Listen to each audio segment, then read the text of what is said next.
താല്പര്യമുള്ളവരും മറ്റ് ഉപരിപ്ലവമായിട്ട് അതിനെ കാണുന്നവരുമാണ് പൊതുവെ ഇതിന്റെ ചർച്ചകളിലും ഇതിന്റെ വ്യാഖ്യാനങ്ങളിലൊക്കെ കൂടുതൽ വരുന്നതെന്നുള്ളത് കൊണ്ടായിരിക്കാം. അതുകൊണ്ട് ഇപ്പൊ അങ്ങ് വന്നപ്പോ എനിക്ക് കൂടുതലായിട്ട് ഇപ്പോ ചില ക്ലാസ്സുകളിൽ ഇതേപോലെ നേരത്തെ നമ്മുടെ സ്വാമി ചില വിഷയങ്ങൾ ഇതേപോലെ എടുക്കുമ്പോൾ നമുക്കതിന്റെ ഒരു മനസ്സിലാവാറുണ്ട്. മറ്റു പലരും പറയുന്നതല്ല. കാരണം വേദവുമായിട്ട് ബന്ധപ്പെട്ട വേദം പഠിക്കുന്നതിന് ഈ വിഷയത്തെ കുറിച്ച് സംസാരിക്കുമ്പോൾ അതിന്റെ ഒരു വ്യത്യാസം നമുക്ക് കിട്ടാറുണ്ട്.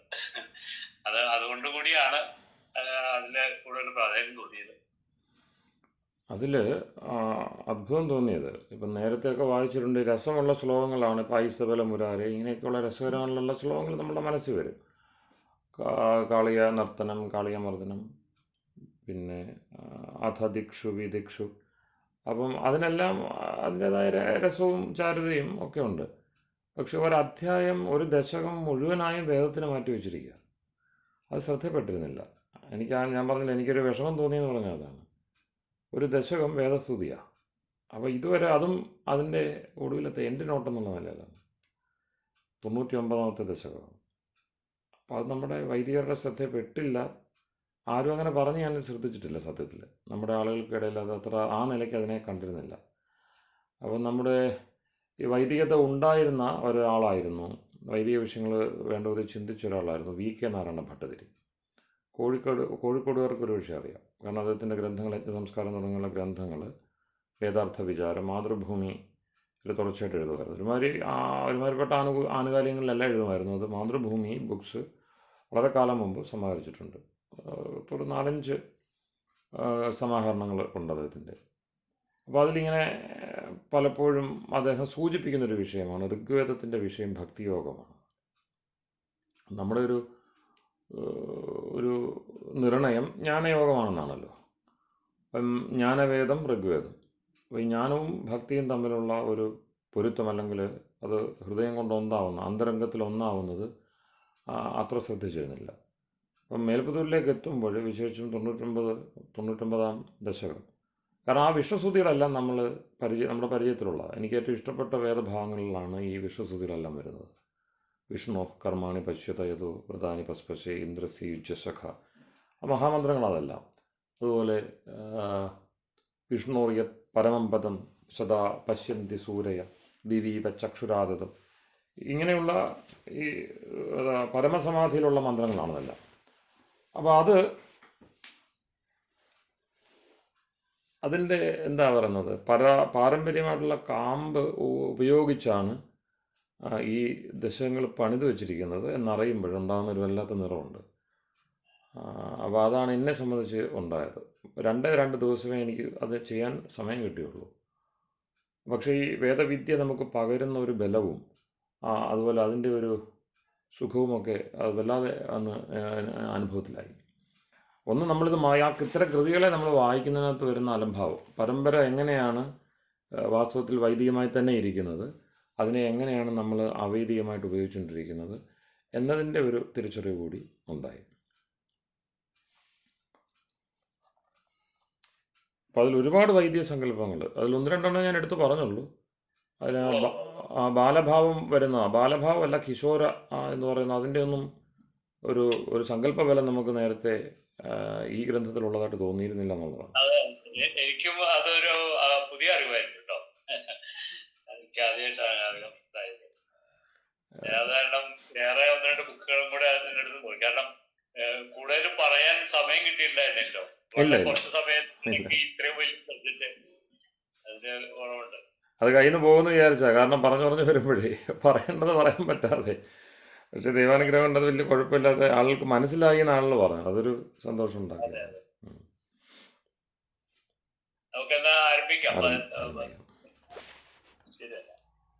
എന്തെങ്കിലും കഴിഞ്ഞ വളരെ പ്രധാനപ്പെട്ട ഒരു വിഷയമായിരുന്നു നമ്മൾ എടുത്തത്, അയനം എന്നത്. അതിൽ സംശയങ്ങളൊന്നും ഇല്ല ചോദിക്കേണ്ട വിധം എന്ന് വിചാരിക്കുന്നു, മനസ്സിലായിട്ടുണ്ടെന്ന് കരുതുന്നു. അപ്പം ഉദ്യാനം തേ പുരുഷ നാവയാനം, പുരുഷന് പുരുഷയ പുരുഷ ഉരത്തിൽ ശയിക്കുന്നവൻ, ശരീരമെടുത്ത ആത്മാവ്, ആണെന്നോ പെണ്ണെന്നോ ഭേദമില്ല. ശരീരത്തിന് ലിംഗഭേദം വരാം, ആത്മാവിന് ലിംഗഭേദമില്ല എന്ന മൗലികാർത്ഥത്തെയാണ് പുരുഷ ശബ്ദം സൂചിപ്പിക്കുന്നത്. പക്ഷേ പലപ്പോഴും പല മൗലിക ശബ്ദങ്ങളും രൂഢിയായി പോകും, ഏതെങ്കിലും ഒരു പ്രത്യേക അർത്ഥത്തെ മാത്രം സൂചിപ്പിച്ച്. അപ്പം അങ്ങനെ അതിൻ്റെ മൗലികമായ യൗകികമായ അർത്ഥം നഷ്ടപ്പെട്ടു പോയ ഒരു ശബ്ദമാണ് പുരുഷ. പുരുഷ സൂക്തം എന്ന് പറയുന്നിടത്ത് ആണെന്ന ധാരണയോടുകൂടി, പുരുഷൻ എന്ന് വെച്ചാൽ ആണ്, മനുഷ്യൻ ആണ് എന്ന ഒരു ബോധത്തോടുകൂടി ഒരു വലിയ കുഴപ്പം വരുന്നത്, ഈ രൂഢി നമ്മളുടെ അർത്ഥബോധത്തെ ബാധിക്കും. പുരുഷൻ ഇന്നതാണ് എന്ന് നമുക്കൊരു ധാരണയുണ്ട്. പുരുഷൻ എന്നതുകൊണ്ടൊരു അർത്ഥം, അതിൻ്റെ സാമാന്യമായ അർത്ഥമുണ്ട്, സമൂഹത്തിൽ പ്രചരിക്കുന്നു. പലപ്പോഴും പറയും യോഗാത് രൂഢിർ ബലീയസി. പല മീമാംസകരും പറയുന്നൊരു കാര്യമാണ്. പ്രയോഗത്തെ നോക്കണം. സമൂഹത്തിൽ ആചരണത്തിൽ നിലനിൽക്കുന്ന പ്രയോഗങ്ങൾ, നിങ്ങൾ ഈ യൗകികാർത്ഥം പറയുമല്ലോ, വേദത്തിന് വ്യാകരണം തുടങ്ങിയുള്ള ശാസ്ത്രങ്ങളെ അപേക്ഷിച്ചുള്ള അർത്ഥം, അത് പറയുമ്പോൾ സമൂഹത്തിൽ പ്രചരിച്ചിരിക്കുന്ന അർത്ഥത്തെ കൂടുതൽ മാനിക്കണം. യോഗാത് രൂഢിർ ബലീയസി. ഇപ്പോൾ രൂഢിവാദികളാകണം കൂടുതൽ നന്നായി വേദ വഴിക്ക് പോകുന്നവർ എന്ന ഒരു നയം വളരെ പ്രബലമാണ്. അപ്പോൾ അതുകൊണ്ട് തന്നെയാണ് കണ്ണും പൂട്ടിയ വേദമന്ത്രങ്ങൾ ചൊല്ലി അങ്ങ് പോയാൽ മതി, ആ ഓത്ത് തുടങ്ങിയുള്ള കാര്യങ്ങളിലൂടെ ബാക്കി സമൂഹത്തിൽ എന്താണോ പരമ്പരയിലുള്ള ആചാരങ്ങൾ അതങ്ങനെ ചെയ്തു പോയാൽ മതി എന്നൊരു ചിന്ത വന്നു. അപ്പോൾ യൗകിക ചിന്തയില്ല. ഒരു വാക്കിൻ്റെ അർത്ഥം എന്താണ്, അതെങ്ങനെയാണ് അതിൻ്റെ മുഖ്യാർത്ഥത്തിലേക്ക് നമ്മളെ നയിക്കുക, ആ വാക്ക് വ്യാകരണാദി വേദാംഗങ്ങളിലൂടെ സഞ്ചരിക്കുക. വേദാംഗങ്ങളുടെ അധ്യയനം തീരെ നിലച്ചുപോയി ഈ ഒരു ചിന്ത വന്നപ്പോൾ. പ്രയോഗത്തെ സംബന്ധിച്ച് ശരിയാണ്, പലപ്പോഴും നമുക്ക് പരമ്പരയിൽ ആരെങ്കിലും ആചരിക്കുമ്പോഴാണ് ഇന്നതാണ്. ഇപ്പോൾ യജ്ഞശാല ഒരു പദമുണ്ട് എന്ന് അതുകൊണ്ട് കാര്യമില്ല. യജ്ഞത്തിൻ്റെ ശാല കുറച്ച് കഴിയുമ്പോൾ നമ്മൾ ശാല എന്ന ശബ്ദം ഹോൾ എന്ന് തിരിച്ചറിയും. ശാലയും ഹോളും ഒന്നാണ്. ശാല എന്ന ശബ്ദത്തിൻ്റെ അപഭ്രംശ രൂപമാണ്, ലാറ്റിൻ ഗ്രീക്ക് അപഭ്രംശ രൂപമാണ് ഹോൾ, ഷാഹായാകും. അപ്പം അങ്ങനെ ശാല, ഹാല, ഹാൽ, ഹോൾ എന്ന ബോധം ഉണ്ടാകുന്നു, ഒരു പ്രത്യേക ചില സാമഗ്രികളെ കാണുന്നു. അപ്പോൾ ഇങ്ങനെയൊക്കെ നമുക്ക് യജ്ഞശാല എന്ന ഒരു ബോധമുണ്ടായാലും അത് എന്താണ്, അതിൻ്റെ പ്രയോജനം എന്താണ്, അതുകൊണ്ട് എന്തുദ്ദേശിക്കുന്നു, ഇതൊക്കെ അറിയണമെങ്കിൽ ആ യജ്ഞശാല പ്രവർത്തിച്ചു കാണണം, അവിടെ നടപടിക്രമങ്ങൾ ഉണ്ടാവണം. അപ്പോൾ അതിദീർഘമായ യജുർവേദത്തിൻ്റെ പ്രയോഗശാലയാണ് യജ്ഞശാല. യജുർവേദം എന്ന് പറയുന്ന മഹാഗ്രന്ഥത്തിൻ്റെ പ്രയോഗശാലയാണ് യജ്ഞശാല എന്ന് തിരിച്ചറിയണമെങ്കിൽ പ്രയോഗം, രൂഢി മുന്നിൽ വേണം. അപ്പോൾ കർമ്മത്തെ സംബന്ധിച്ചത് ശരി തന്നെയാണ്. യോഗാത് രൂഢിർ ബലീയസി. നമ്മൾ എത്രയൊക്കെ വ്യാകരണാദികളെ കൊണ്ട് യജ്ഞശാലയെ വ്യാഖ്യാനിച്ചാലും യജ്ഞശാലയിൽ നടക്കുന്ന ക്രിയകളെ കണ്ട് മനസ്സിലാക്കിയിട്ട് യജ്ഞബോധമുണ്ടായിട്ട് യജ്ഞശാല ഇന്നതാണ് എന്ന് തിരിച്ചറിവിലെത്തുന്നതും തമ്മിൽ ഒരുപാട് വ്യത്യാസമുണ്ട്. അപ്പോൾ ആ നിലയ്ക്ക് അത് സത്യമാണ്. യോഗാത് രൂഢിർ ബലീയസി. രൂഢി എന്ന് വെച്ചാൽ പ്രചലിതമായിട്ടുള്ള, സമൂഹത്തിൽ പ്രചരിക്കുന്നത്. പക്ഷെ എപ്പോഴും അങ്ങനെയല്ലത്. യൗകിക അർത്ഥത്തിന് പ്രാധാന്യം കൊടുക്കുന്ന പദ്ധതിയാണ് ഋഷിദയാനന്ദൻ ഉണർത്തിയെടുത്തത്. രൂഢി ഉണ്ടല്ലോ, അതെങ്ങനെയൊക്കെയോ ഉണ്ട്, അതിന് ഛേദം വന്നു എന്ന് അദ്ദേഹം പറഞ്ഞു. ഒരു 5000 വർഷം നേരത്തെ നമ്മൾ പറഞ്ഞ പോലെ കലിയുഗം ആരംഭിക്കുന്ന കാലം മുതൽ കലിയുഗം എന്നൊരു ചിന്ത അവിടെയാണ് പ്രസക്തമാകുന്നത്. അപ്പം നമ്മളിത് കലികാലമാണ് എങ്കിൽ കൃതയുഗത്തിൻ്റെ ആ അർത്ഥവും പെരുമയും തെളിമയും വ്യവസ്ഥയും അതിനുണ്ടാവണമെന്നില്ലല്ലോ. ഒരു ഹ്രാസമുണ്ടല്ലോ ആ പ്രയോഗത്തിൽ തന്നെ, കലി എന്ന പ്രയോഗത്തിൽ തന്നെ. അപ്പോൾ പലപ്പോഴും ഈ സ്മാർത്ത ചിന്തകർ അത് മാനിക്കുന്നില്ല. ഇപ്പോൾ താന്ത്രികരും വൈദികരും തമ്മിലുള്ള പ്രധാന ഭേദമെന്ന് എനിക്ക് തോന്നുന്നത് അവർ ഈ രൂഢിവാദികളാണ്. കുലത്തിൽ എന്തുണ്ടോ അതാണ് ശരി, അതുകൊണ്ടാണ് കൗളം, അതാണ് ഏറ്റവും നല്ല മാർഗം എന്നും മറ്റും ഇപ്പോഴും വളരെ സമാദരം നേടിയെടുത്തുകൊണ്ടിരിക്കുന്ന ചിന്തകൾ തന്ത്രത്തിൻ്റെ ഭാഗത്തുനിന്ന് വരുന്നുണ്ട്. അനേകം ആളുകളെ അത് ആകർഷിക്കുന്നുണ്ട്. ഒരു പക്ഷേ തൊട്ട് മുമ്പുള്ളപ്പം യുക്തിവാദികളോ നാസ്തികർ, ഭൗതികവാദികളൊക്കെ സജീവമായിരുന്ന ഒരു കാലം ഇപ്പോൾ അത് കുറഞ്ഞിട്ടുണ്ട്. കുറച്ചുകൂടെ വിശ്വാസത്തിലേക്ക് ആളുകൾ നീങ്ങുന്നുണ്ട്. അല്ലെങ്കിൽ ഈ പറയുന്ന നാസ്തികാദി ചിന്തകളുടെ അതിനൊരു ഒരു പിന്നെ ചുരുക്കം വന്നിട്ടുണ്ട്. അപ്പോൾ ഈ വ്യവസ്ഥകളെ, രൂഢികളെ നിഷേധിക്കുന്ന ആളുകൾ കുറഞ്ഞതുകൊണ്ട് വീണ്ടും രൂഢിവാദം വളരെ സജീവമായി. എന്താണോ പ്രചരിച്ചുകൊണ്ടിരുന്നത് അതിന് കൂടുതൽ ബലം കിട്ടുന്നു. ഓരോ സമ്പ്രദായത്തിൻ്റെയും ഓരോ വീട്ടിലും നടക്കുന്ന ആചാരങ്ങൾ തന്നെ ഇപ്പോൾ പുറത്തെത്തുകയാണ് പല മാധ്യമങ്ങളിലൂടെ. അപ്പോൾ അതിനെയൊക്കെ ന്യായീകരിക്കുക. അപ്പോൾ അങ്ങനെ ന്യായീകരിക്കുന്ന കൂട്ടത്തിൽ ഏറ്റവും കൂടുതൽ ആദരം നേടിയെടുക്കുന്നതാണ് കൗളം. കുലേ ഭവതീതി കൗളം. കുല അഥവാ ആയതം. കുലം എന്ന പരമ്പര, കുടുംബം. അപ്പോൾ അങ്ങനെ ഈ പല രൂപത്തിലാണ് ഈ രൂഢി എന്ന് പറയുന്ന സംഗതി നിൽക്കുന്നത്. അപ്പോൾ ഇതവിടെ ഉണ്ടല്ലോ. ദയാനന്ദ സരസ്വതി പറയുന്നത് ഇത് നിങ്ങൾക്ക് അവിടെയും ഇവിടെയും നോക്കിയാൽ കാണാൻ കഴിയും. കാണാൻ കഴിയാതെ മാറി നിൽക്കുന്നത്, അല്ലെങ്കിൽ മറഞ്ഞു പോയത്, ചരിത്രത്തിൻ്റെ ഗതിയിൽ മറഞ്ഞു പോയത്. ചിലരൊക്കെ പ്രയാസപ്പെട്ട് ഉത്സാഹപൂർവ്വം മറച്ചു കളഞ്ഞത് നമ്മളിൽ നിന്ന് ശബ്ദത്തിൻ്റെ ശാസ്ത്രമാണ്. ശബ്ദമെന്ന് പറയുന്ന വിദ്യയാണ് മറച്ചു കളഞ്ഞത്. ഇപ്പോൾ പതഞ്ജലി പറയും, ശബ്ദപ്രമാണക വയം. വയം ശബ്ദപ്രമാണക. ശബ്ദത്തെ പ്രമാണമാക്കുന്നവരാണ് നമ്മൾ. നമുക്ക് പ്രമാണം ശബ്ദമാണ്. അദ്ദേഹം വീണ്ടും എടുത്തു പറഞ്ഞു, യത് ശബ്ദമാഹ തദസ്മാകം പ്രമാണം. അവിടെ പതഞ്ജലി ബ്രാഹ്മണരെ ഉദ്ദേശിച്ച് പറഞ്ഞു എന്ന് വേണമെങ്കിൽ നമുക്ക് പറയാം. അദ്ദേഹം മനുഷ്യരെ ഉദ്ദേശിച്ചാണ് പറഞ്ഞത്. മനുഷ്യർക്ക് ശബ്ദമാണ് പ്രമാണം. പതഞ്ജലി ഒരു ബ്രാഹ്മണനാണ്. അതുകൊണ്ട് അദ്ദേഹം ബ്രാഹ്മണർക്ക് വേണ്ടി പ്രത്യേക ഒരു നിയമം പറഞ്ഞതാണ് എന്ന് ഇന്നത്തെ ഒരു ബോധത്തിൽ നിന്നുകൊണ്ട്, വിമർശന ബുദ്ധിയിൽ നിന്നുകൊണ്ട് ദുർവ്യാഖ്യാനം ചെയ്യാം. പക്ഷെ അതിനർത്ഥം അതല്ല. വയം എന്ന് അദ്ദേഹം ഉദ്ദേശിച്ചത് മനുഷ്യ എന്ന് തന്നെയാണ്. മനുഷ്യരായ നമുക്ക് ശബ്ദമാണ് പ്രമാണം. യത് ശബ്ദമാഹ തദസ്മാകം പ്രമാണം. ഈ ശബ്ദം എന്ന് പറയുന്നതുണ്ടല്ലോ, അതാണ് നമുക്ക് പ്രമാണം. അതിനർത്ഥം എന്താണ്? പ്രത്യക്ഷമോ അനുമാനമോ. പ്രത്യക്ഷം ഇന്ദ്രിയങ്ങളെ കൊണ്ട് ചെയ്യുന്നത്, എല്ലാവർക്കും പലതരത്തിലെ അനുഭവത്തിൽ വരുന്നത്, രുചിച്ചും കണ്ടും കേട്ടുമൊക്കെ അറിയുന്നത്. അനുമാനം അതനുസരിച്ച് നമ്മൾ ഊഹിച്ചെടുക്കുന്നത്. അനുമാനപ്രിയരാണ് മിക്കവാറും താർക്കികരെന്ന് പറയും. ഒരല്പം മുതിർന്നു കഴിഞ്ഞാൽ വിദ്യയും മറ്റും കിട്ടിക്കഴിഞ്ഞാൽ നമ്മൾ താർക്കികരാകും. അപ്പോൾ എന്തിനേയും തർക്കിച്ച് ആ തർക്കത്തിലൂടെ നിർണ്ണയം നേടി അങ്ങനെ പോകുന്നു. അപ്പോൾ ഇങ്ങനെ 2-3 വഴികളുള്ളത്, അത് രണ്ടുമല്ല വഴി, നമുക്ക് ശബ്ദമാണ് പ്രമാണം എന്ന് ഋഷി പതഞ്ജലി പറയുന്നു. ഞാൻ തുടക്കത്തിലേ പറഞ്ഞു, മനസ്സ്, വാക്ക്, ശരീരം ഇവ മൂന്നിനും ചിട്ടപ്പെടുത്തിയൊരു വ്യവസ്ഥയും ശാസ്ത്രവും നൽകിയ ആൾ എന്ന് പരമ്പര മാനിക്കുന്നത് പതഞ്ജലിയാണ്. അപ്പോൾ നമ്മൾ നമ്മുടെ ഈ വേദവിദ്യ വിചാരത്തിൽ, വേദശാസ്ത്ര വിചാരത്തിൽ പതഞ്ജലിയിൽ നിന്നും കൂടുതൽ പ്രമാണങ്ങൾ നമ്മൾ നേടും. മഹാഭാഷ്യകാരനായ വാക്ശാസ്ത്രകാരനായ ശേഷ അവതാരം എന്നാണ് പറയുന്നത് അദ്ദേഹത്തെ. വിഷ്ണുവും ശേഷനും, ശേഷ അനന്ത തൽപ്പത്തിലാണ് വിഷ്ണു ശയിക്കുന്നത്. അപ്പോൾ വിഷ്ണുവിനെ നമുക്ക് എങ്ങനെയെങ്കിലുമൊക്കെ ഗ്രഹിക്കാം, ശേഷനെ ഗ്രഹിക്കാൻ ബുദ്ധിമുട്ടാണ്.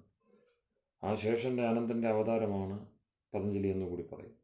കാരണം മറഞ്ഞിരിക്കുന്ന പൊരുളിനെ അറിയുവാനുള്ള വഴിയാണ് അദ്ദേഹം ശബ്ദപ്രമാണമായിട്ട് മുന്നോട്ട് വെച്ചത്. നമുക്ക് എളുപ്പമാണ് പ്രത്യക്ഷത്തിലൂടെ അറിയുക, അതുകൊണ്ട് ഊഹിച്ച് കാര്യങ്ങൾ സാധിക്കുക. പക്ഷേ മനുഷ്യരെന്ന നിലയിൽ ഇതര ജീവജാലങ്ങളെ പോലെ നമ്മൾ ചുരുങ്ങിപ്പോകും കേവലം പ്രത്യക്ഷത്തെയും അനുമാനത്തെയും മാത്രം ആശ്രയിച്ചാൽ. ത്രികാല ബാധയുള്ളതാണ് ഈ പ്രത്യക്ഷവും അനുമാനവും. അത് നമുക്ക് മനുഷ്യനെന്ന അസ്തിത്വത്തോട് ചേർന്ന് നിൽക്കുവാൻ കഴിയാതെ പോകും. തലമുറകളാണ് നമ്മളുടെ മുമ്പിലുള്ളത്. നാം തലമുറകളുടെ ഭാഗമായിട്ട് നിൽക്കുന്നു. അതുപോലെ തന്നെ തലമുറകളുടെ തുടർച്ചയെ നാം ആ തുടർച്ചയ്ക്ക് നിമിത്തം കൂടിയാകുന്നു. ഇപ്പോൾ തലമുറയുടെ ഭേദം, ജനറേഷൻ ഗ്യാപ്പ് ഉണ്ടാക്കാത്ത കർമ്മങ്ങൾ, ഉണ്ടാക്കാത്ത വകകൾ, ഉണ്ടാക്കാത്ത ജ്ഞാനസാമഗ്രികൾ, പ്രമാണങ്ങളാണ് മനുഷ്യനുചിതം. അപ്പോൾ പ്രത്യക്ഷം ഓരോരുത്തർക്കും ഭിന്നമാണ്. ഭിന്ന രുചിരഹി ലോക. ഞാൻ കാണുന്നത് വേറൊരാൾ കാണണമെന്ന് നിർബന്ധമില്ല. എൻ്റെ സുഖം മറ്റൊരാൾക്ക് സുഖമാകണം നിർബന്ധമില്ല. അങ്ങനെ അമ്പാട്ടിലുള്ള ഭേദങ്ങളെ, ഭിന്നരുചികളെ മുന്നോട്ട് വെച്ച് പോവുകയാണെങ്കിൽ തലമുറകൾ തമ്മിൽ യുദ്ധം ചെയ്യും. അത് ചരിത്രത്തിൽ നമുക്ക് കാണാം. അച്ഛനും മകനും, അച്ഛനും മക്കളും, ബന്ധുക്കളും ഒക്കെ തമ്മിലുള്ള യുദ്ധമാണ് പ്രധാനപ്പെട്ട യുദ്ധങ്ങളായിട്ട് ചരിത്രത്തിൽ വന്നിരിക്കുന്നത്. അതാണ് കലികാല വിപര്യം. അപ്പോൾ കലികാലത്തിലേക്ക് ഈ ഗതി മാറുമ്പോൾ വളരെ ശ്രദ്ധിക്കേണ്ട കാര്യമാണ് ശബ്ദപ്രമാണത്തിനുണ്ടാകുന്ന ന്യൂനത. അതിലേക്കാണ് ദയാനന്ദ സരസ്വതി വില ചൂണ്ടിയത്. രൂഢിയും പ്രയോഗമൊക്കെ നിങ്ങൾ സമൂഹത്തിൽ നിന്ന് ഗ്രഹിച്ചുകൊള്ളുക, അതിന് അദ്ദേഹം എതിരല്ല, ആവശ്യമെങ്കിൽ ഗ്രഹിച്ചുകൊള്ളുക. പക്ഷേ പ്രധാനപ്പെട്ട നമ്മളുടെ പ്രാണനായ പതഞ്ജലിയെപ്പോലെ ഒരു ഋഷി അഭിദർശനം ചെയ്തിട്ട് നമുക്ക് മഹാഭാഷ്യം നൽകുമ്പോൾ അദ്ദേഹം പറയുന്നു, ശശ ഷഷ ഇതി മാ ഭൂത് പഠപുത്ര വ്യാകരണം. തെറ്റായ പ്രയോഗങ്ങളിലൂടെ, അപഭ്രംശങ്ങളിലൂടെ, പിന്നെ തെറ്റായ കീഴ്വഴക്കങ്ങളെ സൃഷ്ടിച്ചുകൊണ്ട് പരമ്പര മുറിച്ചു കളയുന്ന, തലമുറകൾ അങ്ങോട്ടും ഇങ്ങോട്ടും അകന്നു പോകുന്ന അവസ്ഥ ഉണ്ടാകാതിരിക്കുവാൻ വേണ്ടി അല്ലയോ മക്കളെ നിങ്ങൾ വ്യാകരണം പഠിക്കണം. അപ്പോൾ ആ അപേക്ഷ ചെവിക്കൊള്ളാതെ പോയതിൻ്റെ ഫലമാണ് ഈ ഭാഷാന്തരങ്ങളല്ല, ഭാഷികകൾ, ഡയലക്റ്റുകൾ അങ്ങോട്ടും ഇങ്ങോട്ടും മത്സരിച്ചുകൊണ്ടിരിക്കുന്നത്. ഇപ്പോൾ ഭാഷാടിസ്ഥാനത്തിൽ സംസ്ഥാനങ്ങൾ വരെ നിലനിന്നു പോകുന്നു. അധികാര വ്യവസ്ഥകൾ ഭാഷികകളെ ഭാഷയെ ആശ്രയിച്ചല്ല, ഭാഷാന്തരങ്ങളെ, ഭാഷികളെ ആശ്രയിച്ച് പോകും. ഇതൊന്നും ഒരു നല്ല സൂചനയല്ല. അപ്പോൾ കലികാലത്തിൻ്റെ ഈ ദുരിതങ്ങളെ എന്തെങ്കിലും മറികടക്കേണ്ട ബാധ്യത ഒരു വ്യക്തിക്ക് അവൻ്റെ ജീവിതത്തിൽ എപ്പോഴെങ്കിലും ഉണ്ടാവും. എല്ലാവരും കൃതയുഗത്തിലെ പോലെ പൂർണ്ണപ്രജ്ഞരോ പരിണതപ്രജ്ഞരോ ഒക്കെ ആയിട്ട് വളരെ അനായാസഗതികളായിട്ട് മോക്ഷത്തിലേക്ക് പോവുക. മുക്തോപസൃപ്യഗത്യഭിധാനാതെന്ന് ബ്രഹ്മസൂത്രം പറയുന്ന മുക്തന്മാരുടെ ഉപസർപ്പണം കാണുന്നു. അതുകൊണ്ട് അങ്ങനെ ഒരു സ്ഥാനമുണ്ട്. മനുഷ്യർക്കിടയിൽ മുതിർന്നവർ, ബുദ്ധിയുള്ളവർ, കൂടുതൽ വിവേകശാലികൾ, അവരുടെ എല്ലാം യാത്ര, ഉപസർപ്പണം, എന്തൊക്കെ ഭാരമുണ്ടെങ്കിലും, ഞാൻ നേരത്തെ പറഞ്ഞല്ലോ, ഹർഡിൽസ് വരുംതോറും അവരിൽ ആ പ്രവണത കൂടുന്നു. എത്ര കണ്ട് ദുഃഖം അവരെ മൂടുന്നു, അത്ര കണ്ട് ആ ദുഃഖത്തെ താണ്ടിക്കൊണ്ട് മോക്ഷത്തിന് വേണ്ടി അവർ ചിന്തിക്കുന്നു. മോക്ഷം എന്താണ്? ദുഃഖവിമുക്തിയാണ്, സുഖപ്രാപ്തിയല്ല. അത് കാമം കൊണ്ട് തീർന്നു. ദുഃഖത്തെ താണ്ടുക, കാമം കൂടി ദുഃഖമാകുന്നു എന്ന തിരിച്ചറിയിലൂടെ ദുഃഖത്തെ താണ്ടുവാൻ വേണ്ടിയുള്ള ഉപസർപ്പണം വളരെ ബുദ്ധിമുട്ടി ഇഴഞ്ഞ് അവർ നീങ്ങുന്നു ഒരു പ്രത്യേക ദിശയിലേക്ക്. അപ്പം ഏറ്റവും ബുദ്ധിയുള്ളവർ, അവർക്ക് വളരെ സങ്കടം നേരിടുമ്പോഴും അവരേതൊന്നിനെയാണോ പ്രാപ്യസ്ഥാനമായി കണ്ട് വളരെ ബുദ്ധിമുട്ടി നീങ്ങുന്നത്. ക്ഷുരസ്യ ധാര നിശിത ദുരത്യ ദുർഗം പഥസ്തത് കവയോ വദന്തി എന്ന് ഉപനിഷത്ത് ഋഷി കഠോപനിഷത്തിൽ. ഇത് വാൾത്തലപ്പിലൂടെ നടക്കുന്നത് പോലെ കഠിനമാണ്. അത് സ്ഥിരതയും ധീരതയും ഉള്ള മനുഷ്യരെ നോക്കി കാത്തുകിടക്കുന്നു ആ വഴി. വഴിയില്ലാത്തതല്ല, പക്ഷെ അതിന് ആ വഴി ദുർഗം, ദുഃഖേന ഗന്തും ശക്യം. നിങ്ങൾ ദുഃഖത്തെ ഉപാസിക്കുന്നവരാണെങ്കിൽ, ദുഃഖത്തെ തിരിച്ചറിഞ്ഞ്, ദുഃഖം ഈ ലോകത്തുണ്ട് എന്ന് തിരിച്ചറിഞ്ഞ് ആ ദുഃഖത്തെ പോസിറ്റീവാക്കി, സുഖമാക്കി കാണുവാൻ കഴിവുള്ളവർക്ക് മാത്രം കടന്നു പോകുവാൻ കഴിയുന്ന ദുഃഖേന ഗന്തും യോഗ്യം. ദുർഗം പഥസ്ഥത്, ആ പഥം നമ്മൾ സംസാരിച്ചുകൊണ്ടിരിക്കുന്നത് പഥത്തെ, മാർഗത്തെ, ആ മാർഗത്തിലുള്ള യാത്രയെപ്പറ്റി, ആ യാനത്തെ പറ്റിയാണ്. ഇപ്പോൾ നമുക്ക് ഈ ഒരു ഭാഗത്ത് കടന്നു പോകേണ്ടത് യാനത്രയമാണ്. 3 തരം യാത്രയെ സംബന്ധിച്ചാണ്. അപ്പം അതിനുള്ള ഒരു പീഠികയാണ് ഞാൻ ഇപ്പോൾ പറഞ്ഞുകൊണ്ടിരിക്കുന്നത്. ഇപ്പോൾ കഠോപനിഷത്ത് ഋഷി പറയുന്നു, ദുർഗം പഥ, വളരെ ദുഃഖത്താൽ പൂരിതമായ, ദുഃഖത്തെ ഏറ്റെടുത്തുകൊണ്ട് ദുഃഖത്തിലൂടെ ഉള്ള സഞ്ചാരം ആണത്. ആര് പറയുന്നു? കവയോ വദന്തി, കവികൾ പറയുന്നു. കവയ ഇത് ക്രാന്തദർശിന ഋഷയ, ക്രാന്തദർശികളായ, കടന്നു കാണുവാൻ കഴിയുന്ന, പ്രത്യക്ഷത്തെയും അനുമാനത്തെയും താണ്ടി ശബ്ദത്തിലൂടെ യഥാർത്ഥ പൊരുളിനെ, പരമ്പരയെ അറിഞ്ഞ ആളുകൾ പറയുന്നു. അപ്പോൾ അവരെ പിൻപറ്റിയാൽ നമുക്കും പഥികരാകാം. ഉത്തിഷ്ഠത, ആ ഭാഗത്താണ് ഈ സുപ്രസിദ്ധമായ ഉപദേശം വരുന്നത്. ഉത്തിഷ്ഠത, ജാഗ്രത, പ്രാപ്യപരാൻ നിബോധത. പൂർണ്ണമായ ശ്ലോകം: ക്ഷുരസ്യ ധാരാ നിശിത ദുരത്യയ ദുർഗം പഥസ്തത് കവയോ വദന്തി. ക്ഷുരസ്യ ധാര, വാൾത്തലപ്പിലൂടെ, കത്തിയിലൂടെ സഞ്ചരിക്കുന്നത് പോലെ അത് ബുദ്ധിമുട്ടുള്ളതാണ്. അതുകൊണ്ട് എന്ത് വേണം? ഉത്തിഷ്ഠത, ഉണരണം, ഉണർന്നെഴുന്നേൽക്കണം. ജാഗ്രത, ജാഗ്രത, ഉണർവ് നിലനിർത്തണം. ഉണർന്നാൽ പോരാ, എല്ലാ പ്രവൃത്തികളിലും ആ ഉണർവ് നിലനിർത്തണം. നിബോധത, എവിടം വരെ നിലനിർത്തണം? ഉണർന്നിരിക്കണം. വരാൻ പ്രാപ്യ, വരങ്ങളെ. വരമിതി ശ്രേഷ്ഠം, എന്താണോ മികച്ചത്, മികവ്, അതിനെ നേടി എന്ന് ബോധമുറയ്ക്കുന്നത് വരെ ഉണർന്നിരിക്കണം. അതുകൊണ്ടാണ് ശബ്ദപ്രമാണം ആവശ്യമായി വരുന്നത്. ഇതൊന്നും പ്രത്യക്ഷം കൊണ്ടും അനുമാനം കൊണ്ടും അതിൻ്റെ ഏത് തരം അഭ്യാസബലം കൊണ്ടും സാധിക്കില്ല. അതായത് സയൻസ് കൊണ്ട് ആ മാർഗത്തിലൂടെ സഞ്ചരിക്കുവാനാവില്ല. പ്രത്യക്ഷ അനുമാന പ്രമാണങ്ങളെ മാത്രം ഊന്നി അവയെ വേണ്ട വിധത്തിൽ ക്രമീകരിച്ച് സജ്ജീകരിച്ച് മുന്നോട്ട് പോകുന്ന വഴിയാണ് ഇന്ന് വിജ്ഞാനം എന്നറിയപ്പെടുന്ന സയൻസ്. ഈ ഒരു വഴിയിൽ അതിന് യാതൊരു വിലയുമില്ല എന്നതാണ് ഉപനിഷത്ത് നൽകുന്ന ബോധം. അതുകൊണ്ട് തന്നെ ദൂരമേതേ വിഷൂജി എന്ന് കഠോപനിഷത്ത് ഒരു സംശയത്തിനും ഇടയില്ലാതെ നിശേഷം പറയും, കഠിനമായിട്ട് പറയും. ഇത് രണ്ടും രണ്ട് ദിശയുള്ളതാണ്. വിഷൂജി രണ്ട് ദിശയിലേക്ക്, വിപരീത ദിശയിലേക്കാണ് ഇവയുടെ സഞ്ചാരം. അത് ചേരും എവിടെ? ശബ്ദപ്രമാണത്തെ നിങ്ങൾ ആശ്രയിക്കുമ്പോൾ.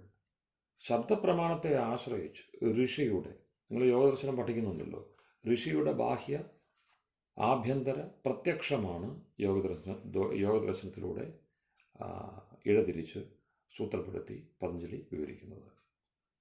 അതും പാതഞ്ജല പഥമാണ്. അപ്പോൾ യോഗിയുടെ ബാഹ്യ ആഭ്യന്തര പ്രത്യക്ഷം നമ്മൾ കാണുന്ന ഊനക്കണ്ണുകളിലൂടെ, ചെവികളിലൂടെ കാണുകയും കേൾക്കുകയും അറിയുകയും ചെയ്യുന്ന ഒരു പ്രത്യക്ഷമുണ്ട്. അത് തെറ്റൊന്നോ മോശമൊന്നോ ഒന്നുമില്ല, കാരണം നമ്മളെല്ലാവരും കാണുന്നുണ്ട്. അപ്പോൾ ഇല്ലാത്തതല്ല.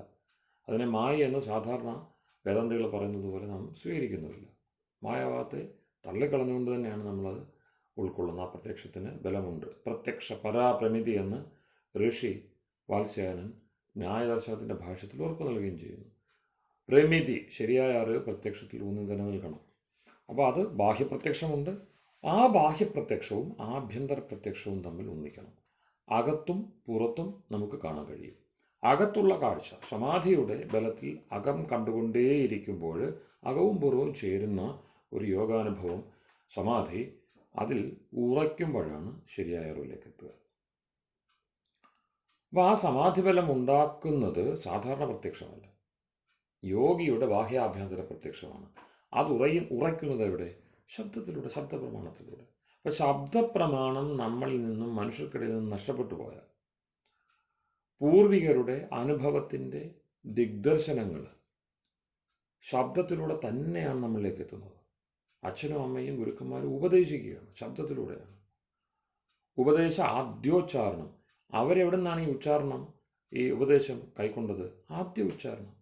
ആദിയിൽ ആരോ ഉച്ചരിച്ച് കേട്ടത് അവർ തുടരുകയാണ്. അപ്പോൾ അങ്ങനെയുള്ള തലമുറയുടെ ആ തുടർച്ച, ആ ശബ്ദത്തിൻ്റെ മാധുര്യം, അതിൻ്റെ മികവ്, അതിലേക്ക് നാം ഉണരേണ്ടതിൻ്റെ നിർബന്ധാവസ്ഥ, അനിവാര്യത, അത് ആണ് ശബ്ദം അല്ലെങ്കിൽ യൗകികാർത്ഥം വളരെ പ്രധാനപ്പെട്ടതാണ് എന്ന് ദയാനന്ദ ഋഷി ഉപദേശിക്കുവാനുള്ള കാരണം. രൂഢിയാണ് സമ്പ്രദായങ്ങൾ, ഈ പ്രചരിച്ചിരിക്കുന്ന സംഗതികൾ. അത് തെറ്റൊന്നുമില്ല. അതിനകത്ത് തെറ്റും ശരിയൊക്കെ നിങ്ങൾ ആവശ്യമനുസരിച്ച് സ്വീകരിച്ചുകൊള്ളുക. പക്ഷേ യൗകികാർത്ഥത്തെ മറക്കല്ല. വൈദിക പദങ്ങൾക്ക് യൗകികാർത്ഥമുണ്ട്. അതുകൊണ്ടാണ് അവയെ പദനിബന്ധന ചെയ്ത് ശബ്ദപ്രമാണമാക്കി വെച്ചിരിക്കുന്നത്. അപ്പോൾ ശബ്ദപ്രമാണത്തെ അറിയാതെ സഞ്ചരിക്കുമ്പോൾ ഇതൊന്നും നമുക്ക് മനസ്സിലാവില്ല. അപ്പോൾ രൂഢി തന്നെ നിങ്ങൾക്ക് വേണ്ട വിധത്തിൽ മനസ്സിലാവണമെങ്കിൽ ശബ്ദപ്രമാണ വിചാരം ചെയ്യണം. കാരണം എന്താണ്? ഇതിൽ ഈ രൂഢിയിൽ എന്തെങ്കിലും ഗൗരവമുള്ള കാര്യമുണ്ട് എങ്കിൽ, അനുസ്യൂതി ഉണ്ട് എങ്കിൽ, തലമുറകളുടെ രഹസ്യങ്ങളുണ്ട് എങ്കിൽ, തലമുറകളെ മുറിച്ചു കളയാത്ത കണ്ണു ചേർക്കുന്ന എന്തെങ്കിലും വിദ്യയുണ്ട് എങ്കിൽ, മനുഷ്യത്വം എന്ന് പറയുന്ന സംഗതിയെ വിളക്കി പരസ്പരം പകർന്ന് തലമുറകളിലേക്ക് അത് പകർന്നു കൊടുക്കുവാനുള്ള വിവേകം അതിൽ അടങ്ങിയിട്ടുണ്ട് എങ്കിൽ ശബ്ദവിദ്യ അവിടെ നിർബന്ധമായിട്ടും ഉണ്ടാവും. കാരണം ശബ്ദത്തിലൂടെയാണ്, ഭാഷയിലൂടെയാണ് തലമുറകൾ പരസ്പരം അറിവ് കൈമാറുകയും നിലനിർത്തുകയും ചെയ്യുന്നത്. നാം പരസ്പരം വ്യവഹരിക്കുന്നത് ശബ്ദത്തിലൂടെയാണ്. അപ്പോൾ ശബ്ദേന വ്യവഹാര സൗക്ഷ്മ്യാത്, സൂക്ഷ്മത നിമിത്തം. ഇത്രയും സൂക്ഷ്മമായ വിഷയങ്ങൾ നിസ്സാര സമയം കൊണ്ട് കൈകാര്യം ചെയ്യുവാൻ അതല്ലാതെ വേറൊരു പ്രമാണമില്ല. ഈ വിഷയങ്ങളൊക്കെ നമ്മളിപ്പോൾ ഇത്രയും സംസാരിച്ച വിഷയങ്ങൾ, ഇതൊക്കെ കണ്ണുകൊണ്ട് കാണുവാൻ, നിങ്ങളെ ബോധിപ്പിക്കുവാൻ വേറൊരു വഴിയിലൂടെയും സാധിക്കില്ല. ഇതെല്ലാം എങ്ങനെ കാട്ടിത്തരും? അനുമാനിക്കാൻ തർക്കിച്ച് നിങ്ങൾ അനുമാനിച്ചോളൂ എന്ന് പറഞ്ഞാൽ കിട്ടുമോ? ഇല്ല. ഭാഷയിലൂടെ, ശുദ്ധമായ ഭാഷയിലൂടെ മാത്രമേ അത് കിട്ടുകയുള്ളൂ. അപ്പോൾ അതുകൊണ്ടാണ് ശബ്ദപ്രമാണകരാണ് നമ്മൾ. എന്താണോ ശബ്ദം അതാണ് നമുക്ക് പ്രമാണം. അതുകൊണ്ട് കേവലം പ്രത്യക്ഷ ബുദ്ധികളായിട്ട് അനുമാന ബുദ്ധികളായിട്ട് മാത്രം ഒതുങ്ങിപ്പോകരുത്. നിങ്ങൾ പ്രത്യക്ഷത്തെ എത്ര വേണമെങ്കിലും ഉപാസിച്ചുകൊള്ളുക. പ്രത്യക്ഷ പരാപ്രമിതി എന്ന് പറയുന്ന ന്യായശാസ്ത്രം നമുക്കുണ്ട്. വൈശേഷിക ദർശനം പ്രത്യക്ഷത്തെ തന്നെയാണ് വികസിപ്പിക്കുന്നത്. പക്ഷേ ആനുമാനികമായിട്ട് നമുക്ക് സാഖ്യദർശനമുണ്ട്, യോഗദർശനമുണ്ട്. പക്ഷേ മീമാംസയിലൂടെ ശബ്ദത്തിൻ്റെ വൈവിധ്യത്തെ, ശബ്ദം എങ്ങനെ പൊരുളിനെ അറിയിക്കുന്നു, തലമുറകൾക്ക് വേണ്ട. വീണ്ടും വീണ്ടും എടുത്തു പറയേണ്ട ഒരു കാര്യമാണ്, ജനറേഷൻസ് തമ്മിൽ നമ്മൾ ഇന്ന് കാണുന്ന ഗ്യാപ്പാണ് ഏറ്റവും വലിയ വിഷയം. അത് സൃഷ്ടിച്ചിരിക്കുന്നത് പുതിയ പുതിയ പുതിയ അറിവുകൾ വരട്ടെ. പുതിയ അറിവ് ബഹളമാണ്. ഒരു പുതിയ അറിവ് വന്നാൽ ബഹളം വെച്ച് നോബൽ സമ്മാനം കൊടുത്ത് ഇങ്ങനെ പോവുക, ഗിന്നസ് ബുക്കിൽ പോകുന്നു. അപ്പോൾ ഇങ്ങനെ പുതിയ അറിവുകളുടെ ബഹളം കൂടുമ്പോൾ തലമുറകൾ അകന്നകന്നു പോകുന്നു. അപ്പോൾ ശബ്ദപ്രമാണം അവിടെ അതുകൊണ്ട് കൂടിയാണ് ചിലപ്പോഴെങ്കിലും ഈ സ്മാർത്തര് രൂഢിയാണ് ബലമുള്ളതെന്ന് പറയുന്നതിനൊരു ഒരു നാം ശ്രദ്ധിക്കേണ്ടി വരുന്നത്. പലപ്പോഴും ഈ സമ്പ്രദായങ്ങൾ അങ്ങനെ ആരെങ്കിലുമൊക്കെ ആചരിച്ച് കണ്ണും പൂട്ടി ആചരിച്ച് പോകുന്നതുകൊണ്ടാണ് അവിടെ നിലനിൽക്കുന്നത്. അപ്പോൾ അതുകൊണ്ട് ആചാരങ്ങളെയോ അല്ലെങ്കിൽ സമ്പ്രദായങ്ങളെയോ പൂർണ്ണമായിട്ടും നിരാകരിക്കേണ്ട. ധനസരസ്വതി തന്നെ വിഗ്രഹ ഭഞ്ജനം ചെയ്തു. വിഗ്രഹം ഈശ്വരനെ സൂചിപ്പിക്കുന്നില്ല എന്ന കാര്യത്തിൽ യാതൊരു തർക്കവുമില്ല. അത് വിഗ്രഹവാദികൾക്കും അറിയാം. താന്ത്രികർ എത്രയൊക്കെ ആ വിഷയങ്ങളിൽ അവരുടെ വാദം മുന്നോട്ട് വെക്കുമ്പോൾ അവർക്കറിയാം ഈശ്വരൻ നിരാകാരനാണ്. നിരാകാരമല്ലാത്തൊരു വസ്തുവിനെ നമ്മൾ മൂർത്തിയിലേക്ക് ആവാഹിക്കേണ്ടതില്ല. അല്ലെങ്കിലോ ഏതാണോ മൂർത്തി അതാണ് ഈശ്വരൻ എന്ന് പറയേണ്ടി വരും. അങ്ങനെയല്ല. അവിടെ സങ്കല്പവും മറ്റു തരത്തിലുള്ള വിശേഷഗ്രഹവും അതിനുവേണ്ടിയുള്ള മന്ത്രവിധാനവും ഒക്കെ ഉണ്ട്. അപ്പം വിധാനം വരുമ്പോൾ എന്തായി? അത് പ്രത്യേക ഒരു വ്യവസ്ഥയിലേക്ക് നമ്മുടെ മുമ്പിലിരിക്കുന്ന വസ്തുവിനെ ഒരു പ്രത്യേക വ്യവസ്ഥയിലേക്ക് കൊണ്ടുവച്ചു എന്നർത്ഥം. കല്ലിനി കല്ലല്ല. കല്ലിനെയാണ് നിങ്ങൾ ഉപയോഗിക്കുന്നതെങ്കിൽ അത് കല്ലല്ലാതായി. അപ്പോൾ അങ്ങനെ ഒരു വിധാനം ചെയ്യാതെ നമുക്ക് അവിടെ എന്തെങ്കിലും ഒരു സങ്കല്പം കൊണ്ടുവരാനാവില്ല. അപ്പോൾ അതുകൊണ്ട് യാദൃച്ഛികമായിട്ട് നമുക്ക് ഈ കാണുന്ന വിഷയങ്ങളെയൊക്കെ കണ്ടുകൊണ്ട് ഇതൊക്കെ ശരിയാണ് എന്ന് പറഞ്ഞു പോകുന്നതിന് കുഴപ്പമില്ല. പക്ഷെ അവിടെ വേദാർത്ഥത്തിൽ നിന്ന് നമ്മൾ കണ്ടമാനം മാറിപ്പോകുന്നു. ശബ്ദപ്രമാണം ഉപയോഗിക്കാത്തതുകൊണ്ട് തലമുറകൾ അങ്ങോട്ടും ഇങ്ങോട്ടും അകന്നു പോകുന്നു. ഇത് വലിയൊരു അപകടമാണ്. ഇത് പലരും കാണുന്നില്ല. ഇപ്പം മൂർത്തിപൂജയ്ക്കും മറ്റും വേണ്ടി വാദിക്കുന്നവർ വേദത്തെ സാരമായിട്ടും ഗണ്യമായിട്ടും ശ്രദ്ധിക്കാതെ വിടുന്നത്, വേദവാദരഥ എന്നൊക്കെ ഗീതയിൽ കാണുമ്പോൾ നിങ്ങളെപ്പോലെയുള്ളവരെ ഉദ്ദേശിച്ചാണ് വേദവാദരഥന്മാർ. അവർ ശരിയല്ല, അവരുടെ മാർഗവും വാദമൊന്നും ശരിയല്ല. അതുകൊണ്ട് തസ്മാത് നിസ്ത്രായിഗുണ്യോ ഭവാർജുന എന്ന വേദവാക്യം, ശ്രീകൃഷ്ണൻ്റെ വാക്യമൊക്കെ എടുത്തിട്ടാണ് ഈ വേദവാദികളെ മാറ്റി നിർത്തണം എന്നൊക്കെ പറയുന്നത്. രൂഢി, സമ്പ്രദായം അങ്ങനെ നിൽക്കട്ടെ. പക്ഷെ ഈ സമ്പ്രദായത്തിന് ഈ ഗതിഭേദം ഇത്രയും ഉണ്ടായത് എന്തുകൊണ്ട്? താന്ത്രികരുടെ തന്നെ മൂലഗ്രന്ഥത്തിൽ പറയുന്ന കാര്യങ്ങളൊന്നും അവർക്കിപ്പോൾ അനുശീലിക്കാൻ പറ്റുന്നില്ല. അഥ തന്ത്രം പ്രപക്ഷ്യാമി എന്ന് പറഞ്ഞ് തുടങ്ങുന്ന തന്ത്രഗ്രന്ഥങ്ങൾ വൈദിക ഉപാസനയുടെ ഹ്രാസകാലത്ത് വൈദികമായ ഉപാസനാ പദ്ധതി വേണ്ട വിധത്തിൽ ഉത്കർഷത്തോടെ ആചരിക്കുവാനാകാത്തവർക്ക് വേണ്ടി തന്ത്രം പറയുന്നു എന്നാണ് അവിടെ എല്ലാം കുറിച്ചു വച്ചിരിക്കുന്നത്. തന്ത്രരാജ, കുലാർണവതന്ത്രം, വാമകേശ്വര തന്ത്രം, ഇങ്ങനെയൊക്കെയുള്ള വലിയ തന്ത്രഗ്രന്ഥങ്ങൾ, മൂലതന്ത്രഗ്രന്ഥങ്ങളുണ്ട്.